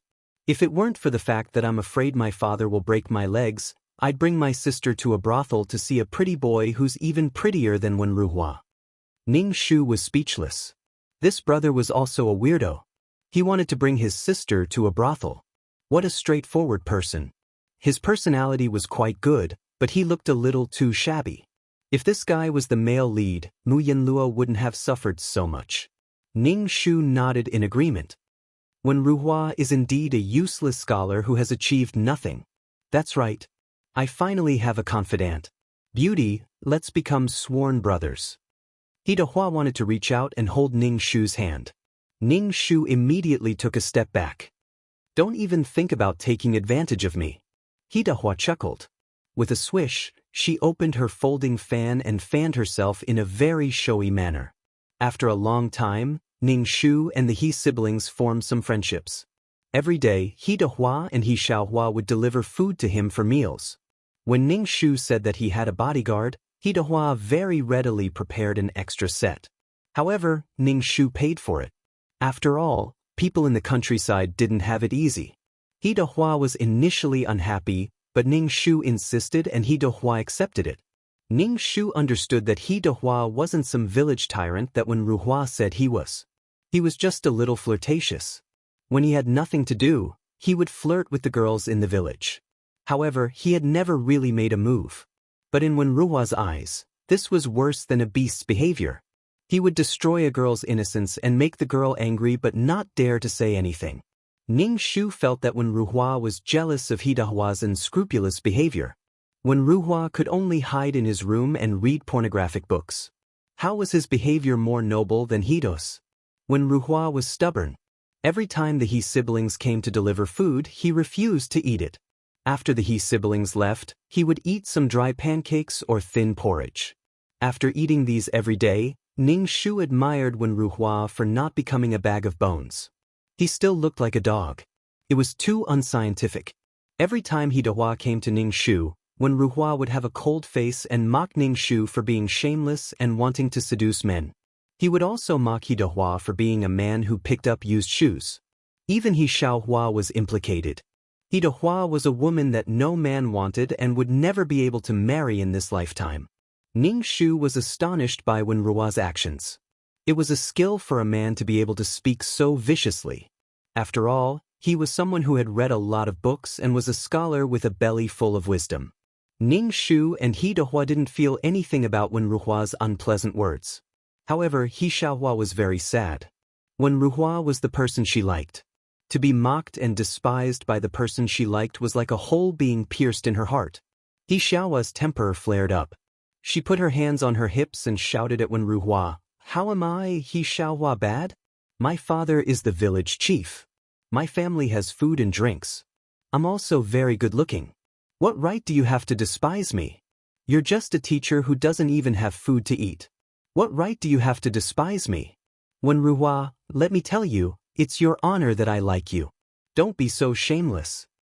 I won't marry you even if I don't get married in this lifetime," Wenruhua said indifferently and very firmly. He Xiaohua was so angry that she cried. She covered her face and ran away. Chapter 164. Ning Shu didn't know where Wenruhua's sense of superiority came from.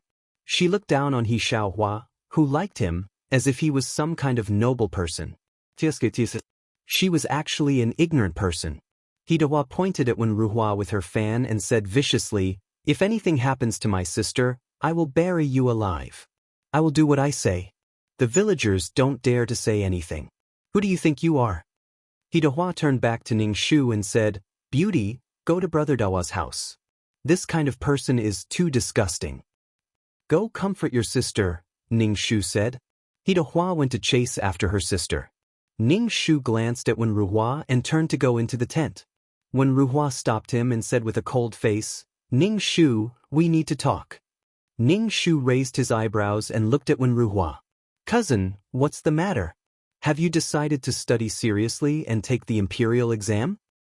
"Don't mention the imperial exam. I will never take it in my life. What I want to say is that you have to be careful of your image. Do you know what the villagers are saying about you? They are saying that you are not a woman and that you use your beauty to seduce men. The children in the school all ask me why there is such a woman in the teacher's house. How do you want me to behave in front of the students? By Qinxiang, if you are so unscrupulous and unrestrained, you should leave He village.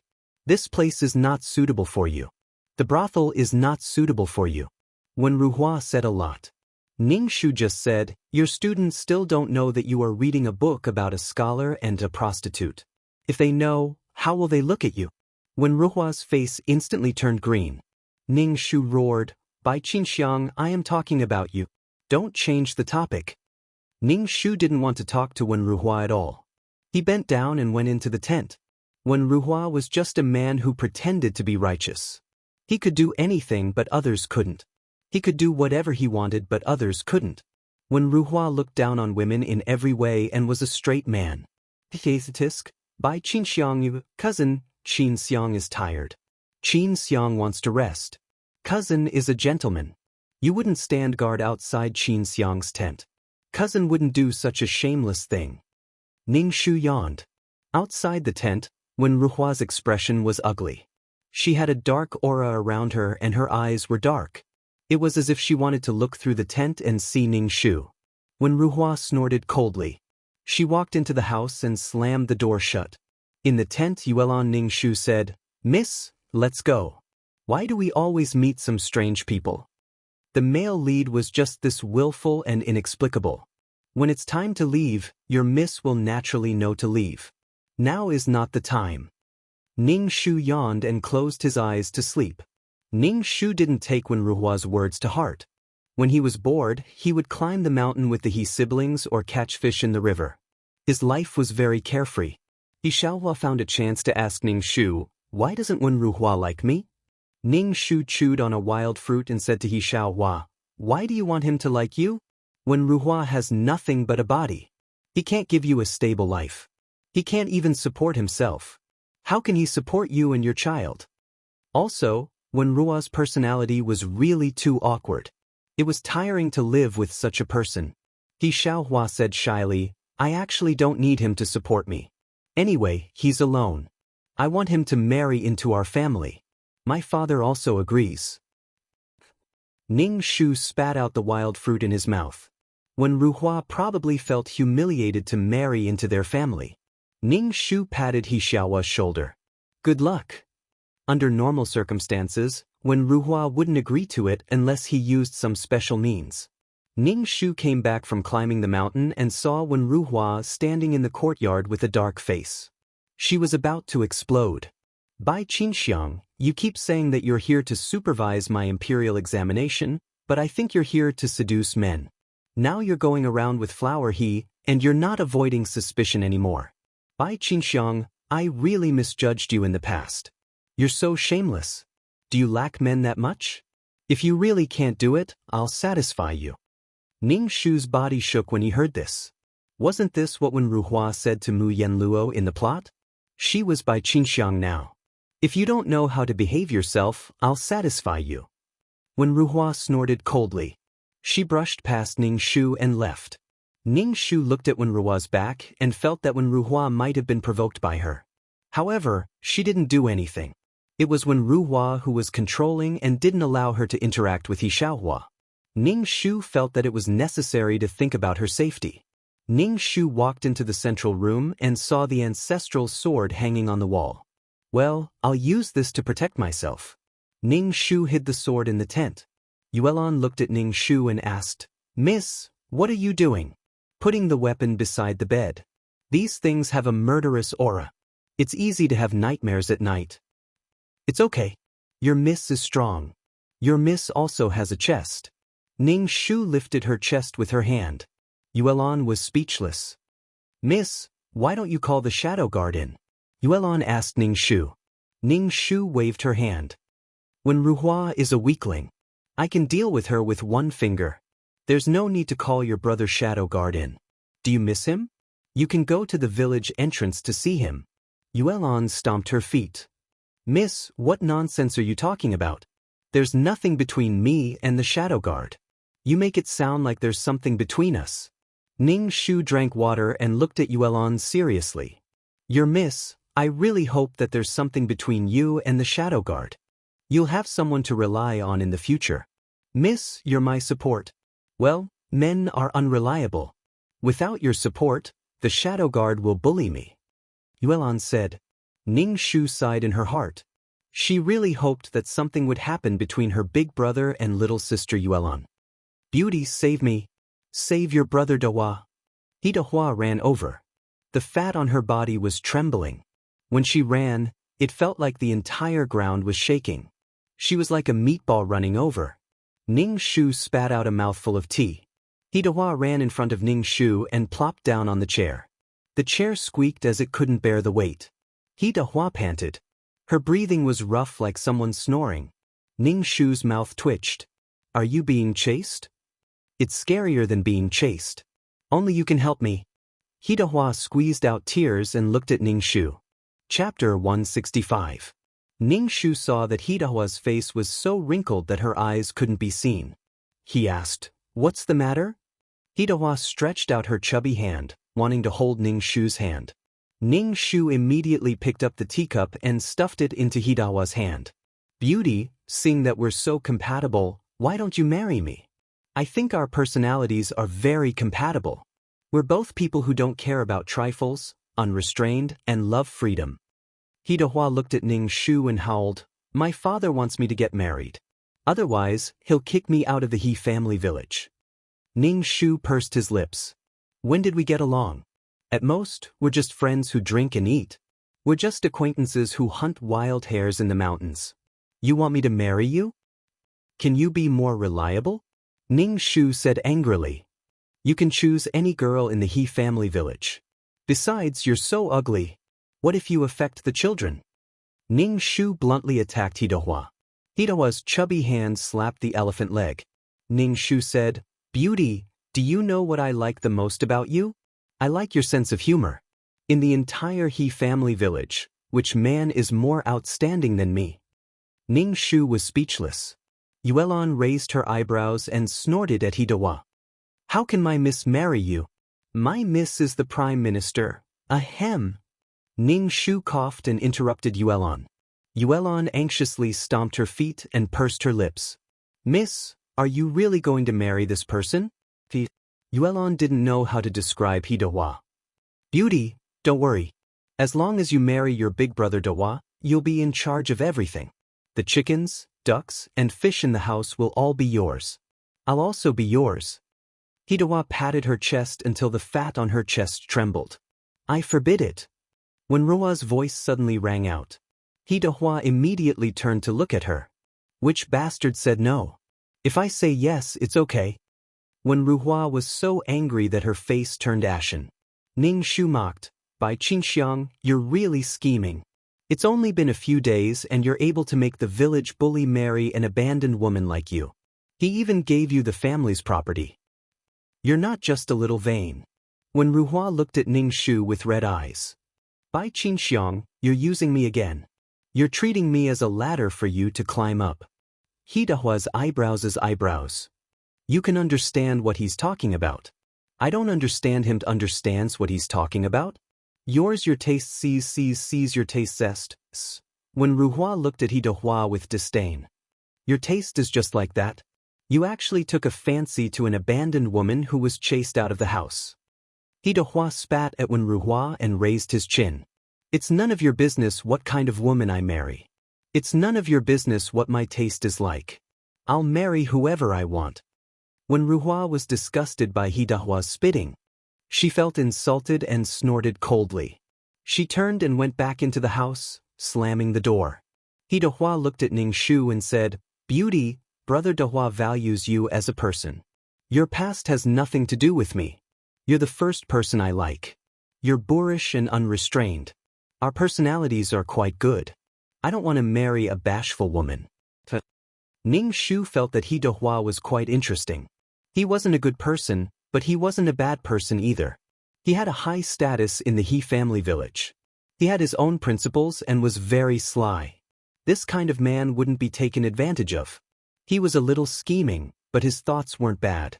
It was just that his looks were a little shabby. He couldn't survive in a world where looks were important. Ning Shu looked at Hidehua with pity. If this kind of man had the ability to climb up, he would definitely be a noble. His personality was completely different from the stubborn one Ruhua. Ning Shu felt that a man should be sly and thick-skinned to live a better life. Beauty, think about it. Give me your answer in a few days. Hidehua fanned himself and walked away. It was completely different from when he came in with snot and tears. A toad wants to eat swan meat. Miss, that Hidehua doesn't even look at himself. He actually wants you to marry him, Yuelon said disdainfully. Ning Shu didn't care. He said indifferently, how can one predict life's opportunities? He's like this now. Maybe after a few decades, he'll be different. Some people couldn't be bullied, but people like when Ruhua could be bullied casually. One look and one could tell that she wouldn't have any future. The sky darkened. Ning Shu and Yuelon were eating when the door creaked open. When Ruhua came out of the room. When Ruhua walked over and scooped a bowl of porridge for herself. She ate silently. After eating, she put down the bowl and chopsticks and asked with a sullen face, Are you really going to marry Hidehua? Ning Shu poked the food in his bowl with his chopsticks and said indifferently, Why not? When Ruhua sneered, Don't tell me you don't know what kind of person Hidehua is? Ning Shu nodded. Of course I know what kind of person Hidehua is. When Ruhua suddenly became agitated. Since you know what kind of person he Dehua is, you're going to marry someone like him? He's a tyrant in the village. Ning Shu pursed his lips. Why can't I marry him? Let's not talk about whether he Dehua is a tyrant or not. As long as he treats me well, why can't I marry him? Actually, this was a stupid question. If your man was a bad guy but loved you, would you want such a man? What does the world have to do with me? A woman's heart is very small. It can only fit one man. Therefore, Ning Shu didn't want to bother with Wen Ruhua when he used this kind of logic to pressure her. Bai Qinxiang, you're hopeless. You did such a thing for your own vanity. Don't you feel guilty? Wen Ruhua roared at Ning Shu. Damn, what did she do? What did He Dewa's tyrant have to do with her marrying him? Using this reason to stop her from marrying He Dewa, was there nothing wrong with her brain? If she didn't marry He Dewa, he wouldn't be a tyrant anymore. In short, this logic had successfully made Ning Shu dizzy. Wen Ruhua said coldly, Bai Qinxiang, if you're really so desperate for a man, I can satisfy you. You can even marry a man like He Dewa. You're really desperate. Slap. Ning Shu slapped Wen Ruhua. Wen Ruhua was stunned. She didn't seem to have realized what had happened. She stared blankly at Ning Shu. Ning Shu attacked with both hands, showering Wen Ruhua's head and face with ferocious slaps. Chapter 166. Ever since he came to this world, Ning Shu had never hit anyone with his own hands. This body strength was pitifully weak. But now, Ning Shu was really disgusted with Wen Ruhua. He humiliated a woman to gain balance in his heart. Just because Bai Qinxiang had wronged him and betrayed his promise, he was simply a piece of trash. Even the real Bai Qinxiang had not wronged Wen Ruhua. Wen Ruhua held on to some promise and felt that she was the most miserable person in the world. Won't come here. Your miss is a little tired. Ning Shu felt his hand tremble. He had used too much force. Impudent, how dare you? Wen Ruhua covered her face and looked at Ning Shu in disbelief. You actually dared to hit me. Ning Shu blew on his fingers and looked coldly at Wen Ruhua. If you dare to squawk in front of me in the future, I will cripple you. Bai Qinxiang, I will kill you, you bitch. Wen Ruhua wanted to rush into the room to get the sword, but Ning Shu said coldly, Are you sure? I have a guard with strong martial arts. If I blow this whistle, you will die before you kill me. Wen Ruhua's body froze. Ning Shu walked in front of Wen Ruhua. Wen Ruhua took 2 steps back and looked at Ning Shu maliciously. Bitch, what do you want? Ning Shu said gently to Wen Ruhua. Cousin, I want you to start reading tomorrow. Don't read those messy books. Hurry up and study for the imperial examinations. I said before that I will not participate in the imperial examinations. Also, what does what I read have to do with you? Wen Ruhua said with a pale face. Ning Shu said indifferently, You can't read too many of those books. It's not good for your body. Also, cousin's food is bad. If you continue to play like this, sooner or later you will be annihilated. I don't understand what you are saying. Move, I want to go in and sleep, Wen Ruhua said coldly. Ning Shu's voice was very gentle. Cousin, tomorrow morning Qinxiang will wake you up to study. If you don't study, you will die. Ning Shu waved the whistle in her hand. Wen Ruhua glanced at the whistle and entered the house angrily, slamming the door behind her. Ning Shu curled his lips and said to Yuelon, Let's sleep too.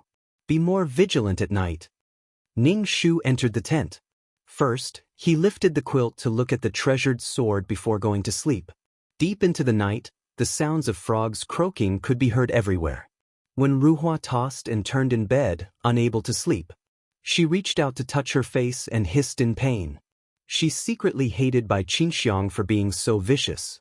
This woman was just so vicious, a vicious bitch.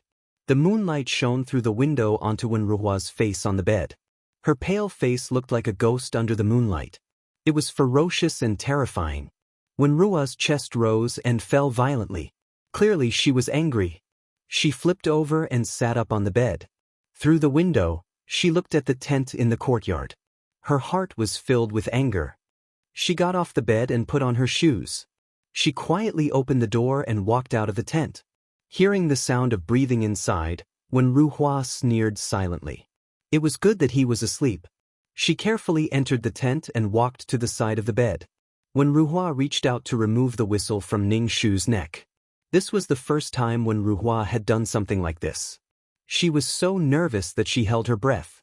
Her outstretched hand was shaking. Just as she was about to succeed, a bright light flashed in front of her eyes.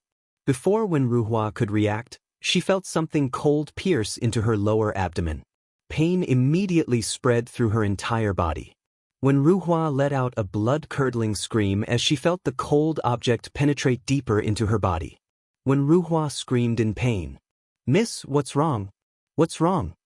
Yuelan, who was sleeping, jumped up when she heard the scream. Ning Shu said coldly, "Light the lamp." When Ruhua, who was lying on the ground, was groaning. She was terrified. When she heard Ning Shu's voice, she immediately shouted weakly, "Cousin, it's me. Save me." Ning Shu pretended not to hear when Ruhua's voice. When Yuelan lit the oil lamp, Ning Shu seemed to see when Ruhua lying on the ground. When Ruhua was lying in a pool of blood. Her face was bruised and she had lost too much blood. Her face was unrecognizable. "Ah!" Ning Shu screamed as loudly as he could, breaking the silence of the village. Then, the dogs in the village started barking. The quiet night started to become restless. "Cousin, why is it you? Cousin, what's wrong with you? Don't scare me." Ning Shu forced himself to squeeze out 2 drops of tears. He wanted to touch when Ruhua but didn't dare to. Ning Shu was afraid that his hand would be smeared with blood. "Cousin, I'm sorry. I thought it was a thief. Cousin, what should we do?" Ning Shu looked like he was out of his wits. When Rua's heart was filled with fear and anger. She felt that her life force was about to be drained away along with her blood. When she heard that the culprit was only babbling and not taking any action, when Rua's heart was filled with hatred. "Go get a doctor," when Ruhua said weakly. Her lips were already turning purple. Ning Shu immediately said, Okay. Cousin, wait for me. I'll go get a doctor now. There are herbs in the courtyard that can stop bleeding. Go get them." When Ruhua used a lot of energy to say this, Ning Shu seemed to be out of her wits. She asked when Ruhua, "Cousin, should I call for a doctor first or get the herbs for you first? I don't know any herbs. What do they look like? If they are herbs that promote blood circulation and remove blood stasis, you will bleed even faster." When Ruhua really wanted to kill this bitch.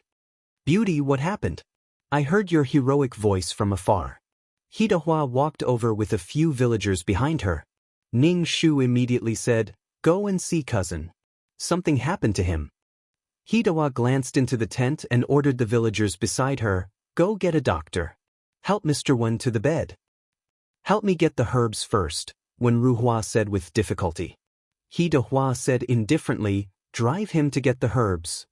When Rushing took the herbs, Ning Shu took it and chewed it before pressing it on Wenrua's wound. Yuelan also chewed the herbs. It was so bitter that Yuelan's face scrunched up. Hidahua didn't seem to care about Wenrua's life or death. She raised her caterpillar-like eyebrows and asked, "How did he get injured in your tent?" Ning Shu's face showed uneasiness and guilt. He said to Hidahua, "I didn't do it on purpose. It's just that cousin came to my tent in the middle of the night. I heard the commotion and thought it was a thief. So I took out my sword to protect myself." Hidahua smacked her lips. Coming to a girl's room in the middle of the night. Isn't he up to no good? A gentleman would do that. Usually, he flaunts himself as the descendant of a gentleman. He's just like a flower thief. Do you think I'm blind? Chapter 167. When Ruhua, who was lying on the bed, was starting to lose consciousness. She felt that she was going to die. When she heard Bai Qingxiang wailing in her ears, it was as if he had died. When Ruhua hated her to death. This woman had abandoned him before, and now she was going to kill him. "Doctor, the doctor is here." A villager brought the doctor over. Ning Shu immediately shouted towards Wenruhua, who was on the bed, "Cousin, the doctor is here. You'll be fine. Cousin, I really didn't do it on purpose. Cousin, please don't let anything happen to you. If anything happens to you, what will happen to Qin Xiang?" The doctor took Wenruhua's pulse and shook his head. "You have lost too much blood. It is a little dangerous." Ning Shu was speechless. How could the male lead die so easily? "Cousin, my poor cousin. Doctor, is there anything you can do? As long as you save my cousin, I will do anything. Ning Shu wailed. Cousin, I am sorry. It was pitch black at that time. I really didn't know it was you. There is ginseng or something that can make her die. The doctor also knew that this was unrealistic. Ginseng was something that only rich people prepared. It was good enough that the people of the He family village could eat their fill. How could there be ginseng? Ning Shu had money on him, but how could he buy ginseng in the middle of the night? Ginseng was not an ordinary medicinal herb that could be bought with money. Moreover, Ning Shu did not want to spend money on Wenruhua. Ning Shu firmly believed that the male lead would not die so easily. I have ginseng at home, Hidahua said. When Wenruhua heard Hidahua's words, she did not care about the usual hostility between the two of them. She looked at Hidahua with an expectant gaze. Go to my house and ask my sister to bring the ginseng, Hidahua said to a villager. Ning Shu secretly glanced at Hidahua. When did Hidahua become so generous? She actually used ginseng to save Wenruhua. It was as if the sun rose from the west. Wenruhua's wound was bandaged by the doctor with a cloth strip to prevent it from bleeding too much. In addition, with the help of the herbal medicine, the bleeding had stopped, but Wenruhua felt like she would die at any moment. After a while, hurried footsteps could be heard. Xiaohua's clothes were a little messy. It was obvious that she had come in a hurry. Xiaohua looked at Wenruhua, who was lying on the bed, and her face turned pale. She quickly took out the ginseng in the box. The ginseng was as thick as a thumb, and its roots were intact. It was a very valuable ginseng. He didn't expect the village head's house to have such a good thing. Doctor, how do I use this? Xiaohua was very anxious. Wenruhua heaved a sigh of relief when she saw the ginseng. She also found Xiaohua pleasing to the eye. Hidahua reached out and took the ginseng from Xiaohua's hand. Xiaohua looked at her brother in astonishment and said anxiously, Brother, what are you doing? Mr. Wen is still waiting for the ginseng. How can you give such a precious thing to him so easily? Wenruhua is not worth the ginseng. This thing is our father's lifeblood. Ning Shu wiped his tears with a handkerchief and stammered, Just tell me what you want. As long as you can save my cousin, I'm willing to do anything. It's all my fault. It's all my fault that my cousin became like this. Cousin, I'm sorry. I'll give you all the money I have. Ning Shu said to Hidahua. Hidahua waved her hand and squinted at Ning Shu. She said, Why are you talking about money with me? Brother, what do you want? Mr. Wen can't wait. Xiaohua said very anxiously. This good thing should be used on our family. If Wenruhua agrees to marry Xiaohua and marry into our He family. Hidahua's expression was very cold. Of course, you can refuse. Xiaohua's face suddenly turned red. She was very shy. No. Wenruhua's eyes widened, and she shouted, No, with a strong voice, as if she was experiencing terminal lucidity. That's right. Ning Shu immediately finished Wenruhua's words. If you save my life, I'll repay you with my body. If you give me a drop of water, I'll repay it with a spring. I'll agree on behalf of my cousin. Hurry up and give my cousin the medicine. Wenruhua's eyes widened as she stared at Ning Shu. Her bruised face was contorted. She made a gurgling sound from her throat and fainted, unconscious. Hidahua looked at Ning Shu. He'll kill you when he wakes up. Ning Shu blinked and looked at Hidahua. Am I wrong? My cousin is a scholar. Of course, he understands this. Hidahua opened her folding fan and fanned herself coquettishly. She curled her lips and looked at Wenruhua on the bed. The doctor just used some ginseng roots to boil the medicine and poured it down Wenruhua's throat. He told Wenruhua some precautions and left. Xiaohua now served Wenruhua as her husband. She wiped the cold sweat on Wenruhua's forehead and wiped her hands. She was so shy that it seemed like she was shrouded in happiness. Ning Shu yawned and saw that Yuelan had fallen asleep leaning against the door frame. She was drooling. This girl's nerves were too thick. Ning Shu pushed Yuelan. Yuelan immediately opened her eyes and looked at Ning Shu. She asked, Miss, how is she? She won't die. Ning Shu said lightly. Seeing that Wenruhua's condition was stable and the villagers had all gone back, Hidahua yawned and asked Xiaohua to go back. However, He Xiaohua said that she wanted to stay and take care of Wenruhua. He Dehua let her be. She walked to Ning Shu and said, "Beauty, I didn't expect you to be so violent when you're so weak. I'm a little scared of you now." Ning Shu immediately squeezed out 2 drops of cat urine and said guiltily, "I was careless." "Then he deserves it. He must be up to no good in the middle of the night." He Dehua rolled away like a big meatball. Ning Shu looked at He Xiaohua, who was taking care of her, and asked her, "Xiaohua, my cousin doesn't seem to like you. Even if you get married, you won't be happy. If you marry a man, follow the man. If you marry a dog, follow the dog. When he marries into our family, I will have the final say. Besides, how am I not good enough for him? I just need to train him slowly." He Xiaohua did not seem to be worried that Wenruhua did not like her at all. As long as they got married, everything would be solved. Ning Shu was speechless. She married Wenruhua just like that. Ning Shu looked at Wenruhua, who was lying on the bed in a mess. He chanted Amitabha in his heart and then went back to sleep with Yuelon. "Miss, when can we leave here?" Yuelon's face was filled with anger. "That man sneaked into our tent in the middle of the night. What does he want to do? He's a beast." Ning Shu touched the whistle in front of her chest. She was afraid that Wenruhua wanted to steal her whistle and give it to her. After all, that was what happened in the plot. Wenruhua raped Mu Yanluo. Chapter 168. Actually, Ning Shu's guess was right. Wenruhua wanted to steal her whistle, but the main purpose of stealing the whistle was to obtain Ning Shu's body. Hearing that Ning Shu wanted to marry He Dehua, Wenruhua's heart was filled with anger and humiliation. This woman would rather marry someone like He Dehua than care about him. Wasn't it just because He Dehua had power in this village? This woman was like a fly that smelled feces and stuck to him. She was indeed a bitch. Wenruhua wanted to get Bai Qinxiang's body first. Even if Bai Qinxiang married He Dehua, she was just a used shoe that he had slept with. This way, he could take revenge on Bai Qinxiang and humiliate He Dehua. However, Wenruhua's imagination was very beautiful, but the reality was completely different. How did his ancestral sword end up in Bai Qinxiang's hands? Ning Shu and Yulan went out and saw a shadow guard in black standing in the yard.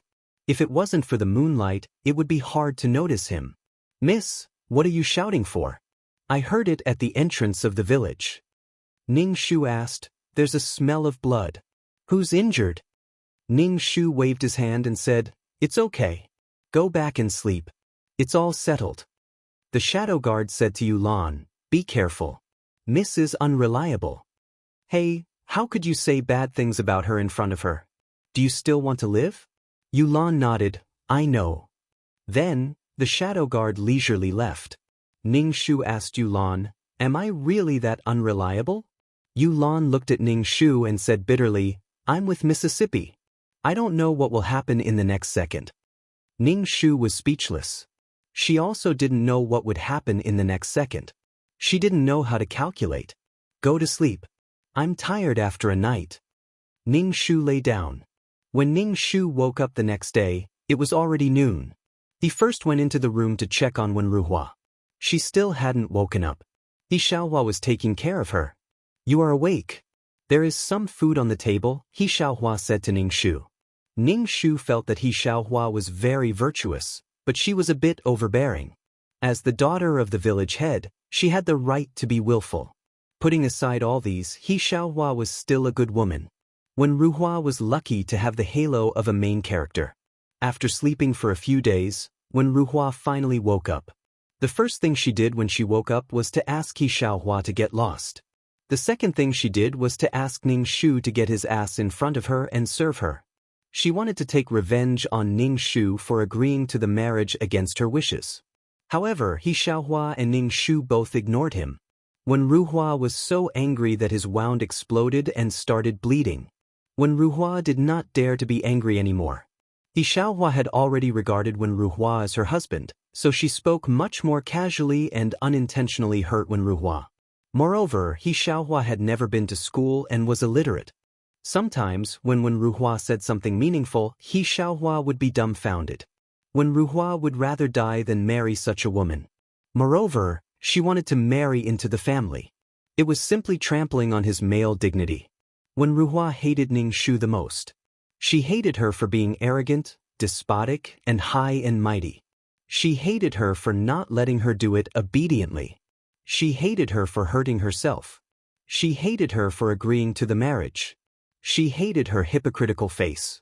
Ning Shu naturally saw the hatred in Wenruhua's eyes. However, he pretended not to see it. Wenruhua humiliated Mu Yanluo. Mu Yanluo was stabbed in the lower abdomen when she was pregnant. She jumped into the turbulent river. How could Wenruhua understand that kind of pain? Ning Shu asked Wenruhua with concern, "Cousin, how are you feeling today?" Wenruhua looked at Ning Shu maliciously. "Are you disappointed that I didn't die?" "Cousin, what are you talking about? How could Qin Xiang bear to see you die? Qin Xiang was really careless. Besides, I didn't know that you sneaked into the tent in the middle of the night. I thought that you were a beast with a human face and a beast's heart. That's why I attacked you. If I knew it was you, I wouldn't have attacked you. You are a gentleman, not a beast." Wenruhua's face was ferocious. She looked at Ning Shu and panted. "Get out. I don't want to see you." Ning Shu sighed helplessly. He tucked Wenruhua in and said, "Cousin, Qin Xiang knows that you are angry that Qin Xiang hurt you. However, I have already explained it clearly. There is also the marriage between you and Miss He.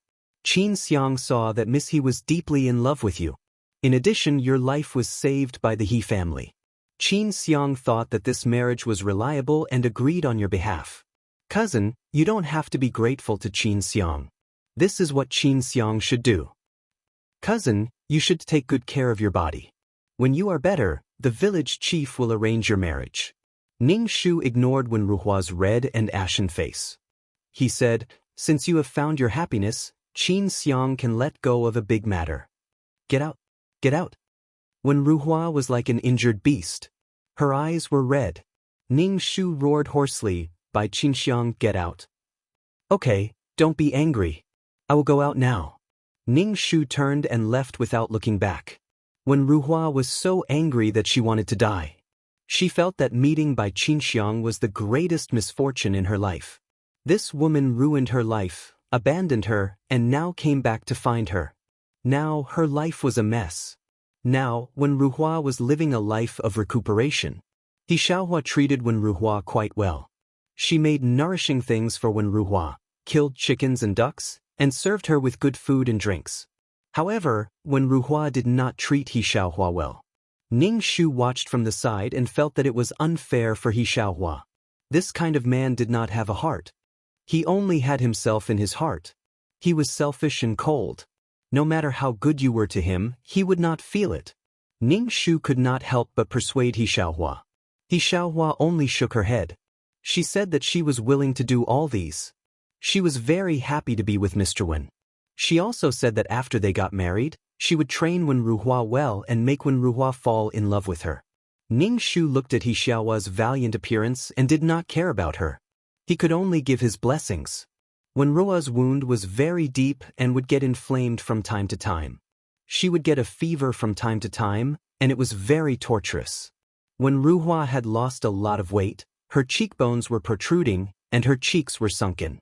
She looked a lot more down and out, not as pretty as before. She did not even look good anymore. She did not look like a gentleman anymore. In addition, during this period of time, Wenruhua was very gloomy. Her whole body was covered with a layer of black fog that could not be dispersed. When she looked at people, her eyes were cold. There was a layer of ruthlessness and indifference between her brows. It made people feel very uncomfortable. Chapter 169. When Wenruhua's wound was almost healed, she could get out of bed and walk. The village head's family immediately began to prepare for the marriage between Wenruhua and He Xiaohua. They decorated the house with red lanterns and colored banners.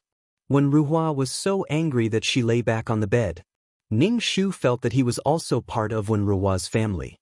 He seriously prepared a few sets of clothes and a new quilt for Wenruhua. He even stuffed a few ingots of silver into Wenruhua's pocket and told her that it was her dowry. When Wenruhua heard the word dowry, she was furious. She threw the ingots of silver in front of her and looked at Ning Shu gloomily. "I will never marry He Xiaohua even if I die." Ning Shu picked up the silver on the ground and corrected him. Cousin, now you are marrying Miss He and marrying into the He family. You are not marrying Miss He. By Qinxiang, will you only be satisfied when you destroy me? Wen Ruhua's thin face was ferocious. Ning Shu was stunned and said to Wen Ruhua with grievance, Cousin, how can you think like that? Everything I did was for your own good. If it was not for Miss He's ginseng, you would be in the 18th level of hell now. You would not be able to talk to Qinxiang like this. When Ruhua was speechless, Ning Shu added, Cousin, don't worry. You need to focus on recuperating. Leave everything else to me. I will definitely let you get married in a grand manner. Besides, cousin, there are many people who can testify to this matter. Don't tell me you want to act shamelessly? Do you want to ruin Miss He's reputation? Don't you hate this kind of behavior the most? Don't you hate seeing He Xiaohua take liberties with women and ruin women's reputations the most? Cousin, you won't do this, right? When Ruhua's lips trembled and she could not speak, Ning Shu said again, Qinxiang did this for your own good. Besides, Miss He is a good person. She is very suitable for you. You stabbed me and then sold me for the ginseng. It was for my own good. By Qinxiang, don't go overboard, when Ruhua roared Ning Shu. Ning Shu's face looked even more aggrieved as she said, Cousin, I already said that I didn't know it was you. If I knew it was you, I would never have done this. You shouldn't have sneaked into my tent. You should have called me outside the tent. With your behavior, anyone would think that you were up to no good. Besides, the ginseng is for you to use, not me. How can you say that I sold you for the ginseng? When Ruhua was so angry that she couldn't speak, she could only angrily tell Ning Shu to get lost. After that, Ning Shu quickly ran away, leaving Wen Ruhua moaning as she clutched her wound. The village had picked an auspicious date from an old almanac book and let the two children get married. The weather on the auspicious day was very good. The village head's house was very lively with the sound of firecrackers. Even Wen Ruhua's shabby straw hut was very lively. Ning Shu welcomed everyone warmly. The groom, Wen Ruhua, was tidied up and put on red clothes. He was driven out and then helped onto the back of the cow. They were ready to go to the village head's house. Wen Ruhua's face was ashen. There was no joy on her face. She looked at Ning Shu with hatred. Ning Shu smiled and said to Wen Ruhua, Cousin, you go first. I'll come over later. Wen Ruhua's face was even more ashen. Her body trembled as if she was about to fall off the cow. When Wen Ruhua arrived at the village head's house, she saw that the courtyard was filled with dishes. There were also chickens, ducks, and geese. These were all gifts from the villagers. The vulgar villagers had poor faces. The air was filled with the stench of chicken, duck, and goose excrement. Wen Ruhua was unwilling to accept this. He roared in his heart. This wasn't his life. His life shouldn't be like this. It shouldn't be like this. Looking at the bride who was being helped out, Wen Ruhua's emotions became even more intense. This wasn't the wife he wanted to marry. This wasn't the life he wanted. He was going to be married into the village head's family. From now on, he would have to look at the village head's face. When Ruhua glanced back and saw Ning Shu walking towards them, his heart was filled with bitterness, hatred, and a strange feeling. That feeling of love and hate made Wen Ruhua unable to control himself. The auspicious time has arrived. Groom, why aren't you getting off the cow? He Dehua waved her fan and said to Wen Ruhua. Wen Ruhua ignored He Dehua and stared straight at Ning Shu. Ning Shu immediately walked over and said, Cousin, it's time for you to get off. It's time for the wedding ceremony. I've said it before. I won't marry He Xiaohua, Wen Ruhua said to Ning Shu, seemingly in a fit of pique and expectation. He Dehua glared at Wen Ruhua with a murderous look in her eyes. The village chief's face instantly darkened. He ordered people to violently drag Wen Ruhua down from the cow's back and drag her to the main hall to perform the wedding ceremony. Wen Ruhua wanted to struggle, but he was just a weak scholar. How could he compare to the villagers who did farm work? Moreover, Wen Ruhua was injured now. Wen Ruhua was forced to perform the wedding ceremony. When he heard the words ceremony is complete, Wen Ruhua felt as if something had exploded in his heart. His heart suddenly felt empty, so empty that it was unbearable. Ning Shu looked at Wenruhua's red face from outside the central room. All kinds of emotions flashed across his face, but there was no joy of marriage. Ning Shu walked into the central room and said to the smiling village head, "Village head, please take care of my cousin. This is my dowry for him. I heard that the ginseng that saved my cousin is the village head's most precious thing. I specially ordered people to go to the city to buy it." Ning Shu took the ginseng from Yuelan's hand and handed it to the village head. The village head opened the box and saw the ginseng that was similar to the previous one. He immediately became happy and said, Okay. You don't have to be so polite. We're all family." Wenrua's eyes turned red when he saw the ginseng. Ning Shu questioned, "Why didn't you take out the ginseng before?" But if Bai Qinxiang had taken out the ginseng earlier, he wouldn't have had to marry He Xiaohua and suffer such humiliation. At most, he could have returned the ginseng to the He family. He wouldn't have fallen to this point for a ginseng.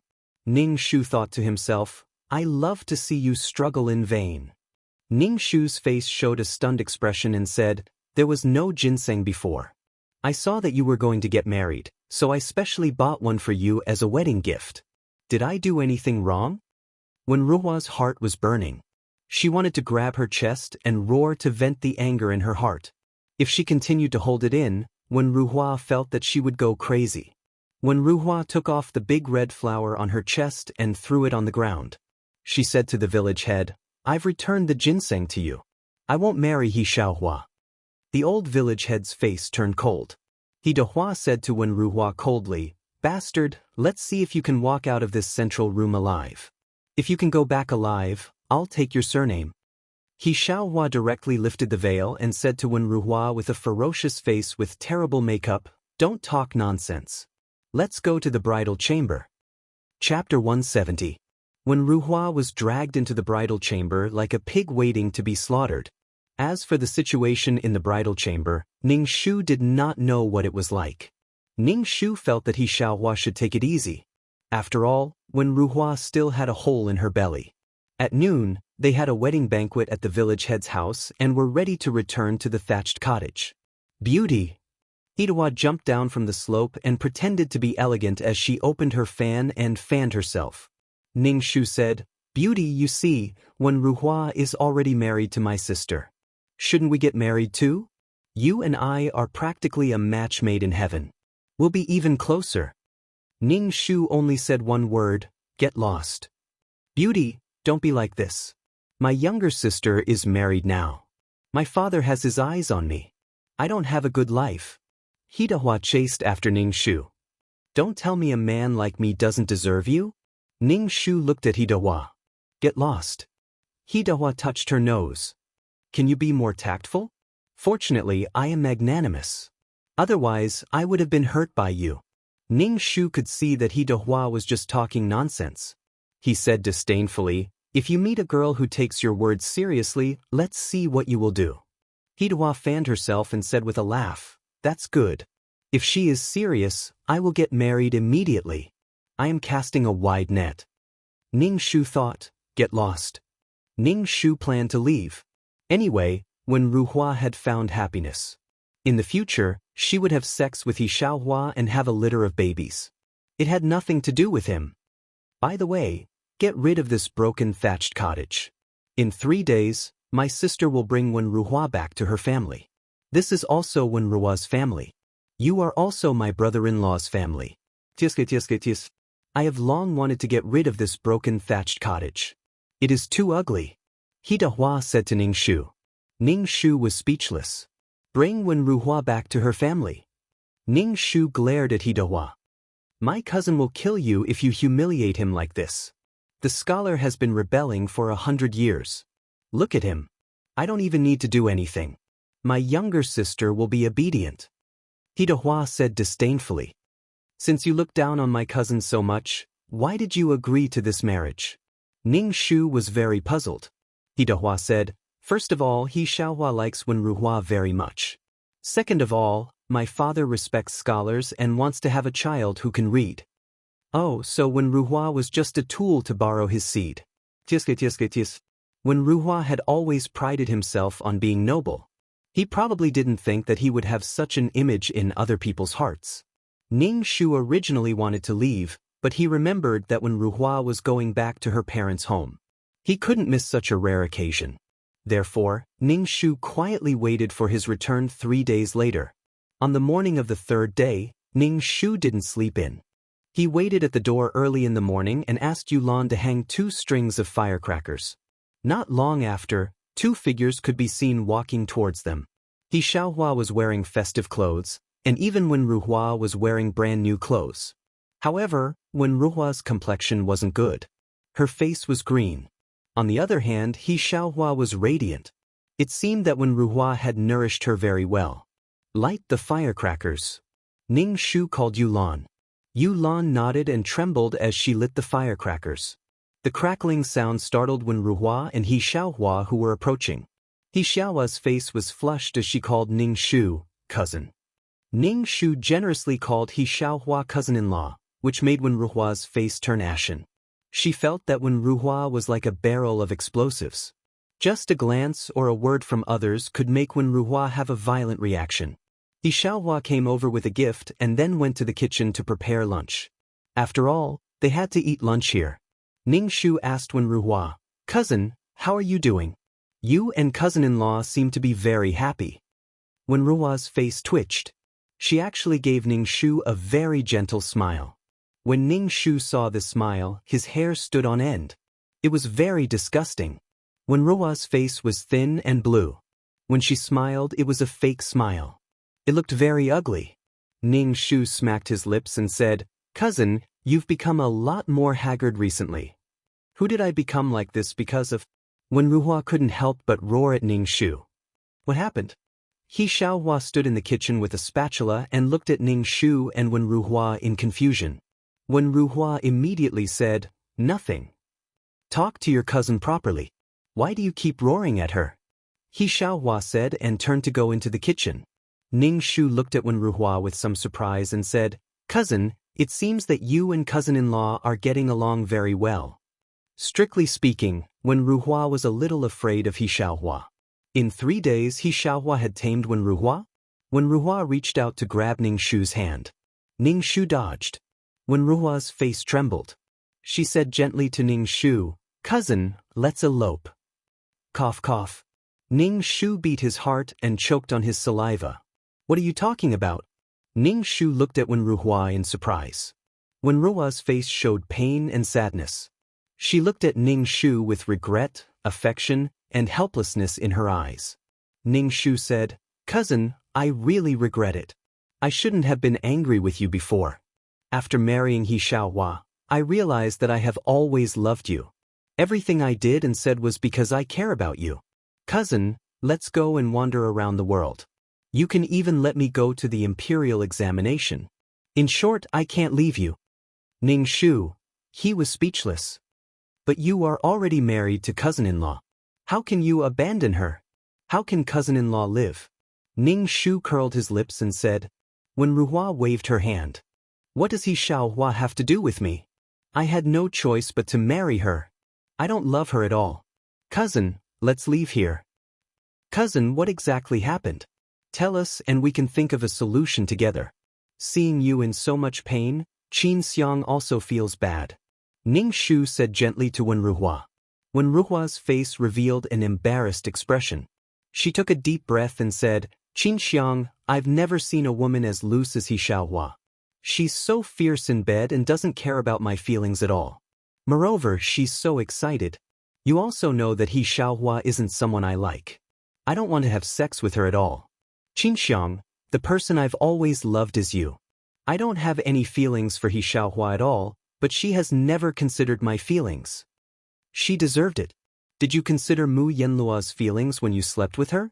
In Ning Shu's kitchen, He Xiaohua shouted, "Cousin-in-law, cousin wants to elope with me. He wants to elope with me." Chapter 171. When Ruhua stared at Ning Shu in a daze. Just a moment ago, he was still warm and affectionate. The next moment, he was so ruthless. When Ruhua was so shocked that she didn't know what expression to make. He Xiaohua rushed out of the kitchen with a spatula. She directly pulled Wen Ruhua's ear and shouted, "Who did you say you were going to elope with?" You're too bold. You're already married to me. How dare you elope with someone else? Let go of my ear, He Xiaohua. I said let go of my ear. When Ruhua's face was livid. She couldn't break free from He Xiaohua's control and couldn't save her ear. By Qinxiang, you betrayed me. I treated you so well. When Ruhua roared Ningshu. She looked at Bai Qinxiang leisurely drinking tea. Looking at her own sorry state, when Ruhua felt that death was better than living. Cousin, what's your relationship with Ruhua? Why did he elope with you? He Xiaohua questioned Ningshu. Ningshu spread her hands. Cousin wanted to get rid of you, so he pulled me into the water. He saw that I had a carriage and could run faster, so he tricked me into eloping with him. When Ruhua almost spat out blood. Ningshu roared, Bai Qinxiang, you bitch. Cousin, we're leaving first. He Xiaohua pulled Wen Ruhua's ear and left. Ningshu asked Yulan to sit down and eat. It's a pity to leave without eating such a big table of food. Yulan also nodded.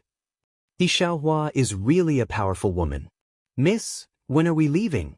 I really don't want to sleep in the tent. Yulan said bitterly. Ningshu ate and said, we're leaving tomorrow. Great. After the meal, Yulan was very active in packing up her things. Ningshu divided the things on her body into 2 portions, one for Yulan and the other for herself. Yulan looked at the banknotes and asked, Miss, why are you giving this servant so many banknotes? Don't put all your eggs in one basket. If something happens, we can only eat dirt, Ningshu said indifferently as he leisurely laid on the bed and watched Yulan pack up. Thinking of the days of trekking tomorrow, Ningshu and Yuelan went to bed quite early. They planned to leave early the next morning. In the middle of the night, Ningshu was woken up by someone. The groggy Ningshu thought that when Ruhua had snuck into the tent again. He hurriedly took out his sword and stabbed the person on the bed. However, none of them managed to stab him. Miss, it's me. The secret guard's voice rang out. The horses are here. What? Ningshu woke up with a start. What's coming? Yulan also woke up. When she heard the secret guard's words, her face immediately turned pale. Miss, the bandits are here. Ningshu almost jumped up. Why would a bandit come to this remote village in the middle of the night? Coming out to rob in the middle of the night? You are not a thief. There was no such thing in the plot. What's going on? Ningshu suddenly had a bad feeling in his heart. He hurriedly put on his shoes and went out of the tent to see the village head's house was brightly lit. Ningshu immediately understood where the bad feeling in his heart came from. When rushing was the male lead. He should be entangled with the female lead. However, now he was married to He Xiaohua. This seriously exceeded the plot. In order to reverse the plot, he had to eliminate He Xiaohua as his wife. Just when she decided to leave tomorrow, a bandit appeared out of nowhere in the middle of the night. It was simply too much. He had gone too far. It was all because of her. Yuelan, quickly hide well. Forget it. Secret guard, take Yuelan and hide well. Then come find me. Ningshu stuffed the package into Yuelan's arms. Yuelan's teeth were chattering. She hugged the package tightly. Ningshu anxiously asked, Where is the young miss? Young miss, let's go together. These bandits are people who kill without blinking. You and your secret guard brother first find a place to hide. The young miss has something to do now. Ningshu's guard said, Take Yuelan and leave first. Hurry. The secret guard did not say anything. He stretched out his hand and grabbed Yuelan and disappeared into the night. Ningshu took a deep breath and headed towards the village chief's house. She hid not far away and saw a group of people blocking the entrance of the village chief's house. One of them was riding a horse and looked like a bandit leader. The rest of the bandits were relying on their 2 legs. At this moment, the village head's family, the old village head, Hidehua, He Xiaohua, and even Wen Ruhua were caught. Hidehua frowned her caterpillar-like eyebrows. She said to the bandit leader, What's the matter? You are a guest. Go inside and drink a cup of water. You want to send us away with a bowl of water? The bandit leader said murderously. Hidehua looked like she was afraid of death. She lowered her head and said, Of course it won't be a cup of water. It's already so late. Everyone must be tired. Good wine and dishes will be served soon. Good wine and dishes are not enough. There must be a woman. Let this woman serve me. Call all the girls in the village over. The bandit leader said arrogantly. The old village head immediately retorted, Bastard, in your dreams. If you want to defile the girls in my village, you will have to kill me. Damn, old man, I will let your daughter serve me immediately. The bandit leader jumped off the horse and tore He Xiaohua's clothes. He Xiaohua let out a sharp cry. When Ruhua's eyes flashed, she shouted at the bandit leader, Wait a moment. Ning Shu, who was hiding, saw Wen Ruhua make a sound. Seeing his woman being hurt, as a man, he should stand up. What do you want? The bandit leader looked at Wen Ruhua. Wen Ruhua cupped her hands at the bandit leader, with the elegance of a scholar. You people are just after money. I know where the valuable things in this house are hidden. I can take you there, but my condition is that you let me join you. I have studied and can be the military counselor of the team. Wen Ruhua's words shocked the He family and Ning Shu. My team welcomes anyone. You are a scholar. Okay, you will be my military counselor from now on. The bandit leader patted Wen Ruhua's shoulder. Wen Ruhua smiled. Her smile was cold in the dark. She picked up the sword on the ground and said to the bandit leader, I have a request. I want to kill this woman with my own hands. Wen Ruhua's body and voice were trembling. There was a gloomy look on her face. The He family looked at Wen Ruhua in disbelief. He Dahua stood in front of He Xiaohua, whose face was as pale as ash, and said coldly, Wen Ruhua, it's a waste that you're well educated. Xiaohua is your wife. Do you want to kill your wife? You are an inhumane bastard. I've never acknowledged He Xiaohua as my wife. You forced me to marry her. I hate her. I hate her, Wen Ruhua said coldly. Every time I'm in bed with her, I feel so disgusted that I'm about to throw up. Chapter 172. When Ruhua had completely darkened, and her true personality was completely exposed. In the plot, Mu Yanluo had endured humiliation and tolerated Wen Ruhua. In the end, Wen Ruhua stabbed Mu Yanluo, causing her to lose her child and disappear. This made Wen Ruhua completely understand Mu Yanluo's position in her heart. However, Ning Shu didn't tolerate him, and there was no reason for her to. Wen Ruhua's personality had always been stubborn and depressed. Coupled with these things, she had completely turned evil. Now, she wanted to kill He Xiaohua with her own hands. When Ruhua slowly walked towards He Xiaohua, the tip of her sword scratching the ground with a piercing sound. He Xiaohua shook her head and shouted at Wen Ruhua with tears streaming down her face, Wen Ruhua, you can't do this to me. Wen Ruhua responded to He Xiaohua with a sneer. Mississippi, Ning Shu heard the voice of a shadow guard. Ning Shu whispered, Have you hidden Yuelon? The shadow guard nodded. Are we leaving now? Wait a minute. Ning Shu bit her lips. Mu Yanluo's fate was to be reversed, but other innocent people shouldn't be involved in this battle. She had taken a big step. The plot had changed too much, and the laws of heaven and earth were forcing the plot to be reversed. Ning Shu said to the shadow guard, Help stop the bandits and let the He family escape. The shadow guard looked at Ning Shu. What about you? I only have my own way. Ning Shu watched Wen Ruhua slowly walk towards He Xiaohua. My task is to protect Mississippi. I don't care about the others. The shadow guard said coldly. Ning Shu said in a low voice, I'm your Mississippi. You have to listen to me. Ning Shu took a deep breath and rushed into the yard, shouting, Wen Ruhua, stop. Wen Ruhua, who was wrestling with He Dahua, was stunned for a moment. Then, she said coldly, Bai Qingxiang, what are you doing here? Do you think I'll be merciful just because you're my cousin? Beautiful. This woman is beautiful. Just nice, just nice. The bandit leader looked at Ning Shu and started drooling. Why you here? Is it dangerous? He Dahua was no longer as sloppy as she usually was. There's no time to explain. Take your sister's father and leave, Ning Shu said to He Dahua. What about you? What about you?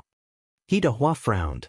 When Wen Ruhua saw Ning Shu and He Dahua flirting with each other, she sneered, None of you can leave today. Wen Ruhua, you're really disgusting. Ning Shu spat at Wen Ruhua, then turned to He Dahua and said, Go, I can hold them off. You can block Hutmes. Before Hidehua could finish speaking, a man in black with a mask on his face appeared and stood beside Ningshu. Beauty, Big Brother Flower will remember your kindness in his heart. One day, I will repay you. Hidehua didn't say anything. She glanced at Wenruhua, then carried her sister on her back and pulled her father away. Hidehua was also decisive. She abandoned everything at home and quickly ran to the back of the mountain. Want to run? No one has ever run away from me. The bandit leader shouted to the bandits behind him. The bandits immediately rushed towards Hidehua. The shadow guards took out their swords and blocked them. Their swords flashed, and in a short while, there were several corpses lying on the ground. The bandit leader saw that this person was a tough nut to crack. He shouted to the bandits behind him, "Kill this man and this beauty will be ours. We brothers will share her." When the men saw Ningshu, their eyes lit up with greed. They rushed towards the shadow guard without any regard for their lives. No matter how strong the shadow guard's martial arts were, he couldn't handle so many people. When Ningshu saw that the shadow guard was having a hard time, she lifted her skirt and ran away. She hoped that she could share some of the burden with the shadow guards. Chase after her. This woman is an outstanding beauty. She is the wife of a high official. It is very likely that she will make a fortune. Wenruhua tempted the bandit leader. The bandit leader quickly led a group of people and Wenruhua to chase after Ningshu. The sky gradually brightened. The roosters in the village were crowing. Ningshu lifted her skirt and ran in front. A large group of people followed behind her. Although Ningshu was running with great effort, she didn't run very fast. The people behind her had the mentality of a cat and mouse. They seemed to want to catch Ningshu when she was exhausted and couldn't struggle. Ningshu couldn't run anymore. In front of her was a big river. This was the river that Mu Yanluo jumped into. "Why aren't you running?" by Qinxiang. "Why don't you run?" Wenruhua held a sword in her hand. She looked very vicious. Perhaps Wenruhua was more suitable to hold a sword than a pen. Wenruhua imagined herself to be a great hero who punished corrupt officials. Ningshu turned around and spat at Wenruhua. "Wenruhua, your hatred of evil is only because you are envious that those high-ranking officials can do whatever they want, but you can't. You want to be like them, but you can't. So you are envious, jealous, and hate them." Nonsense. It's not like that at all. Wenruhua refuted. "I'm doing this for the sake of the people. I want them to live a better life.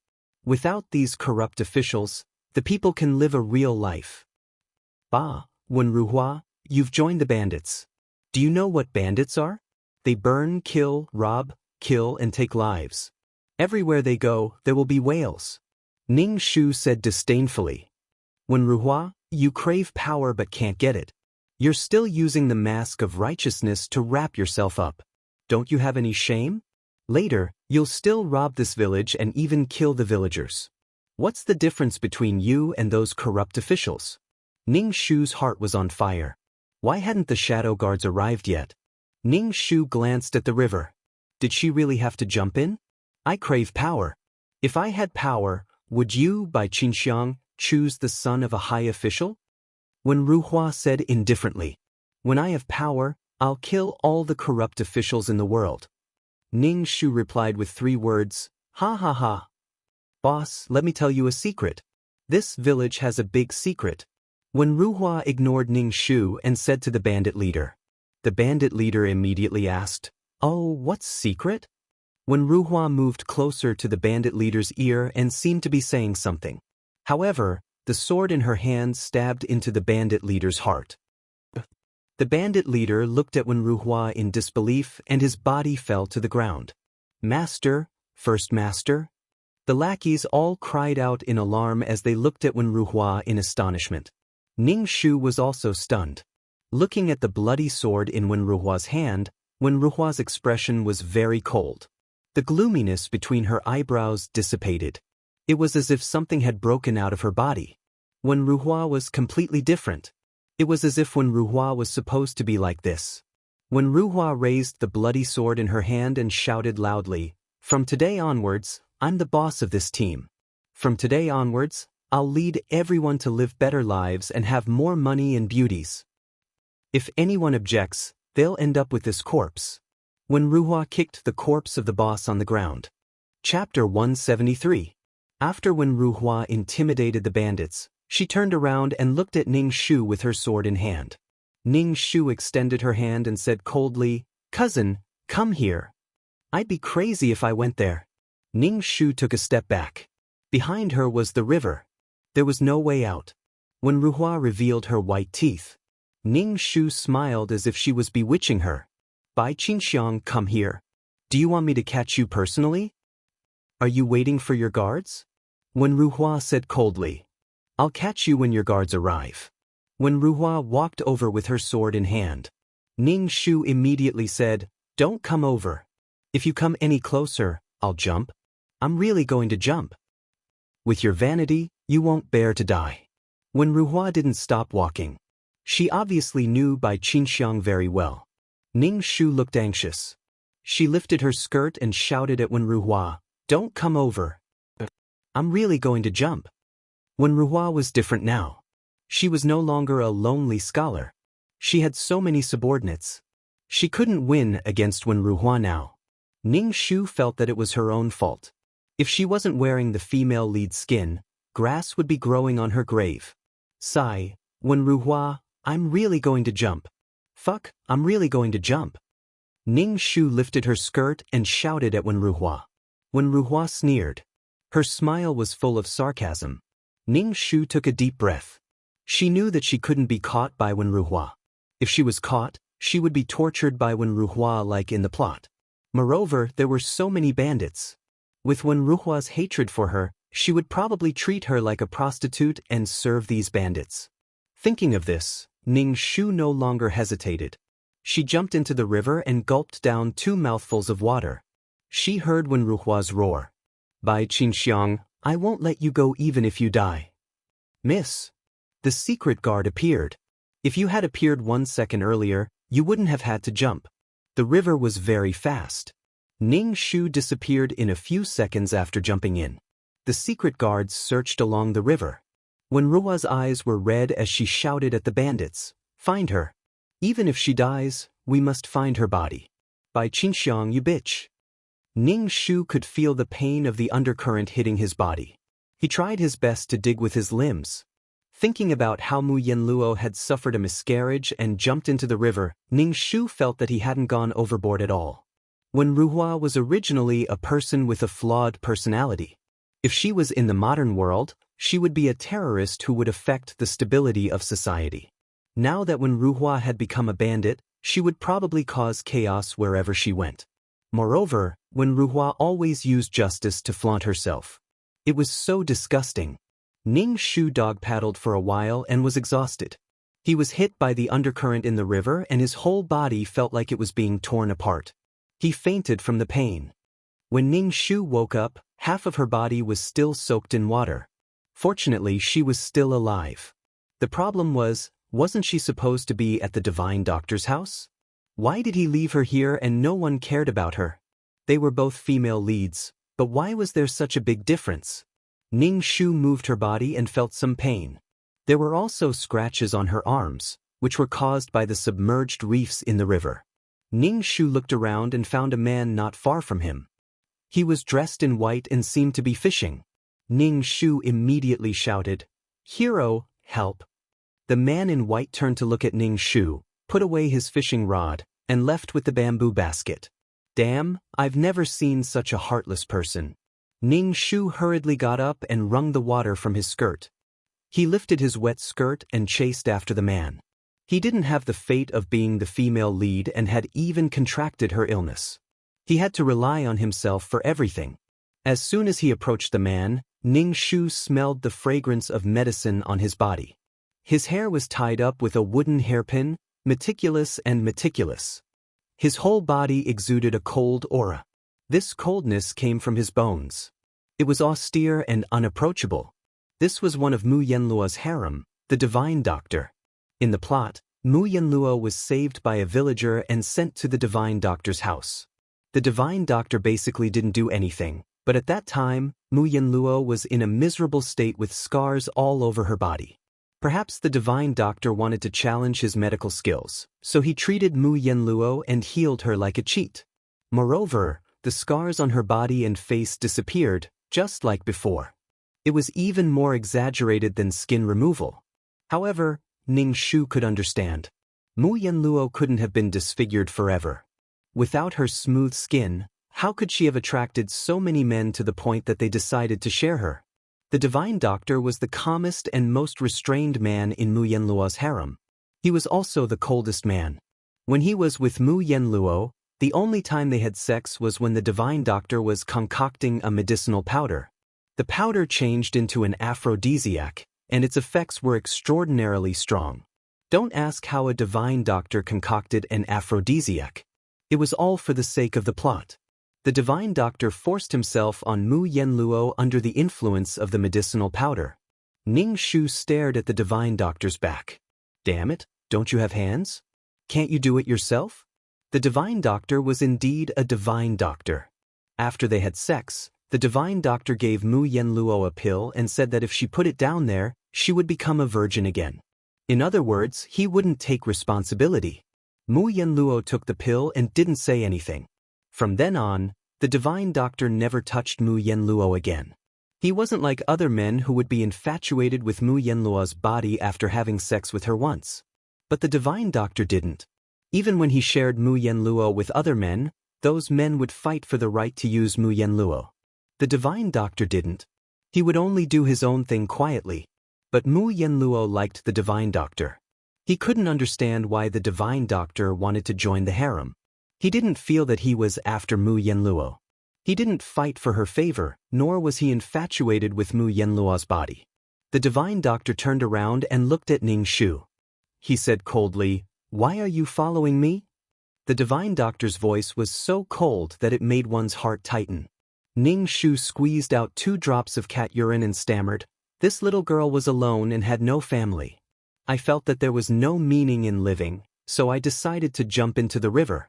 If I live, it means that the heavens want me to live. If I die, it means that I'm fated to die.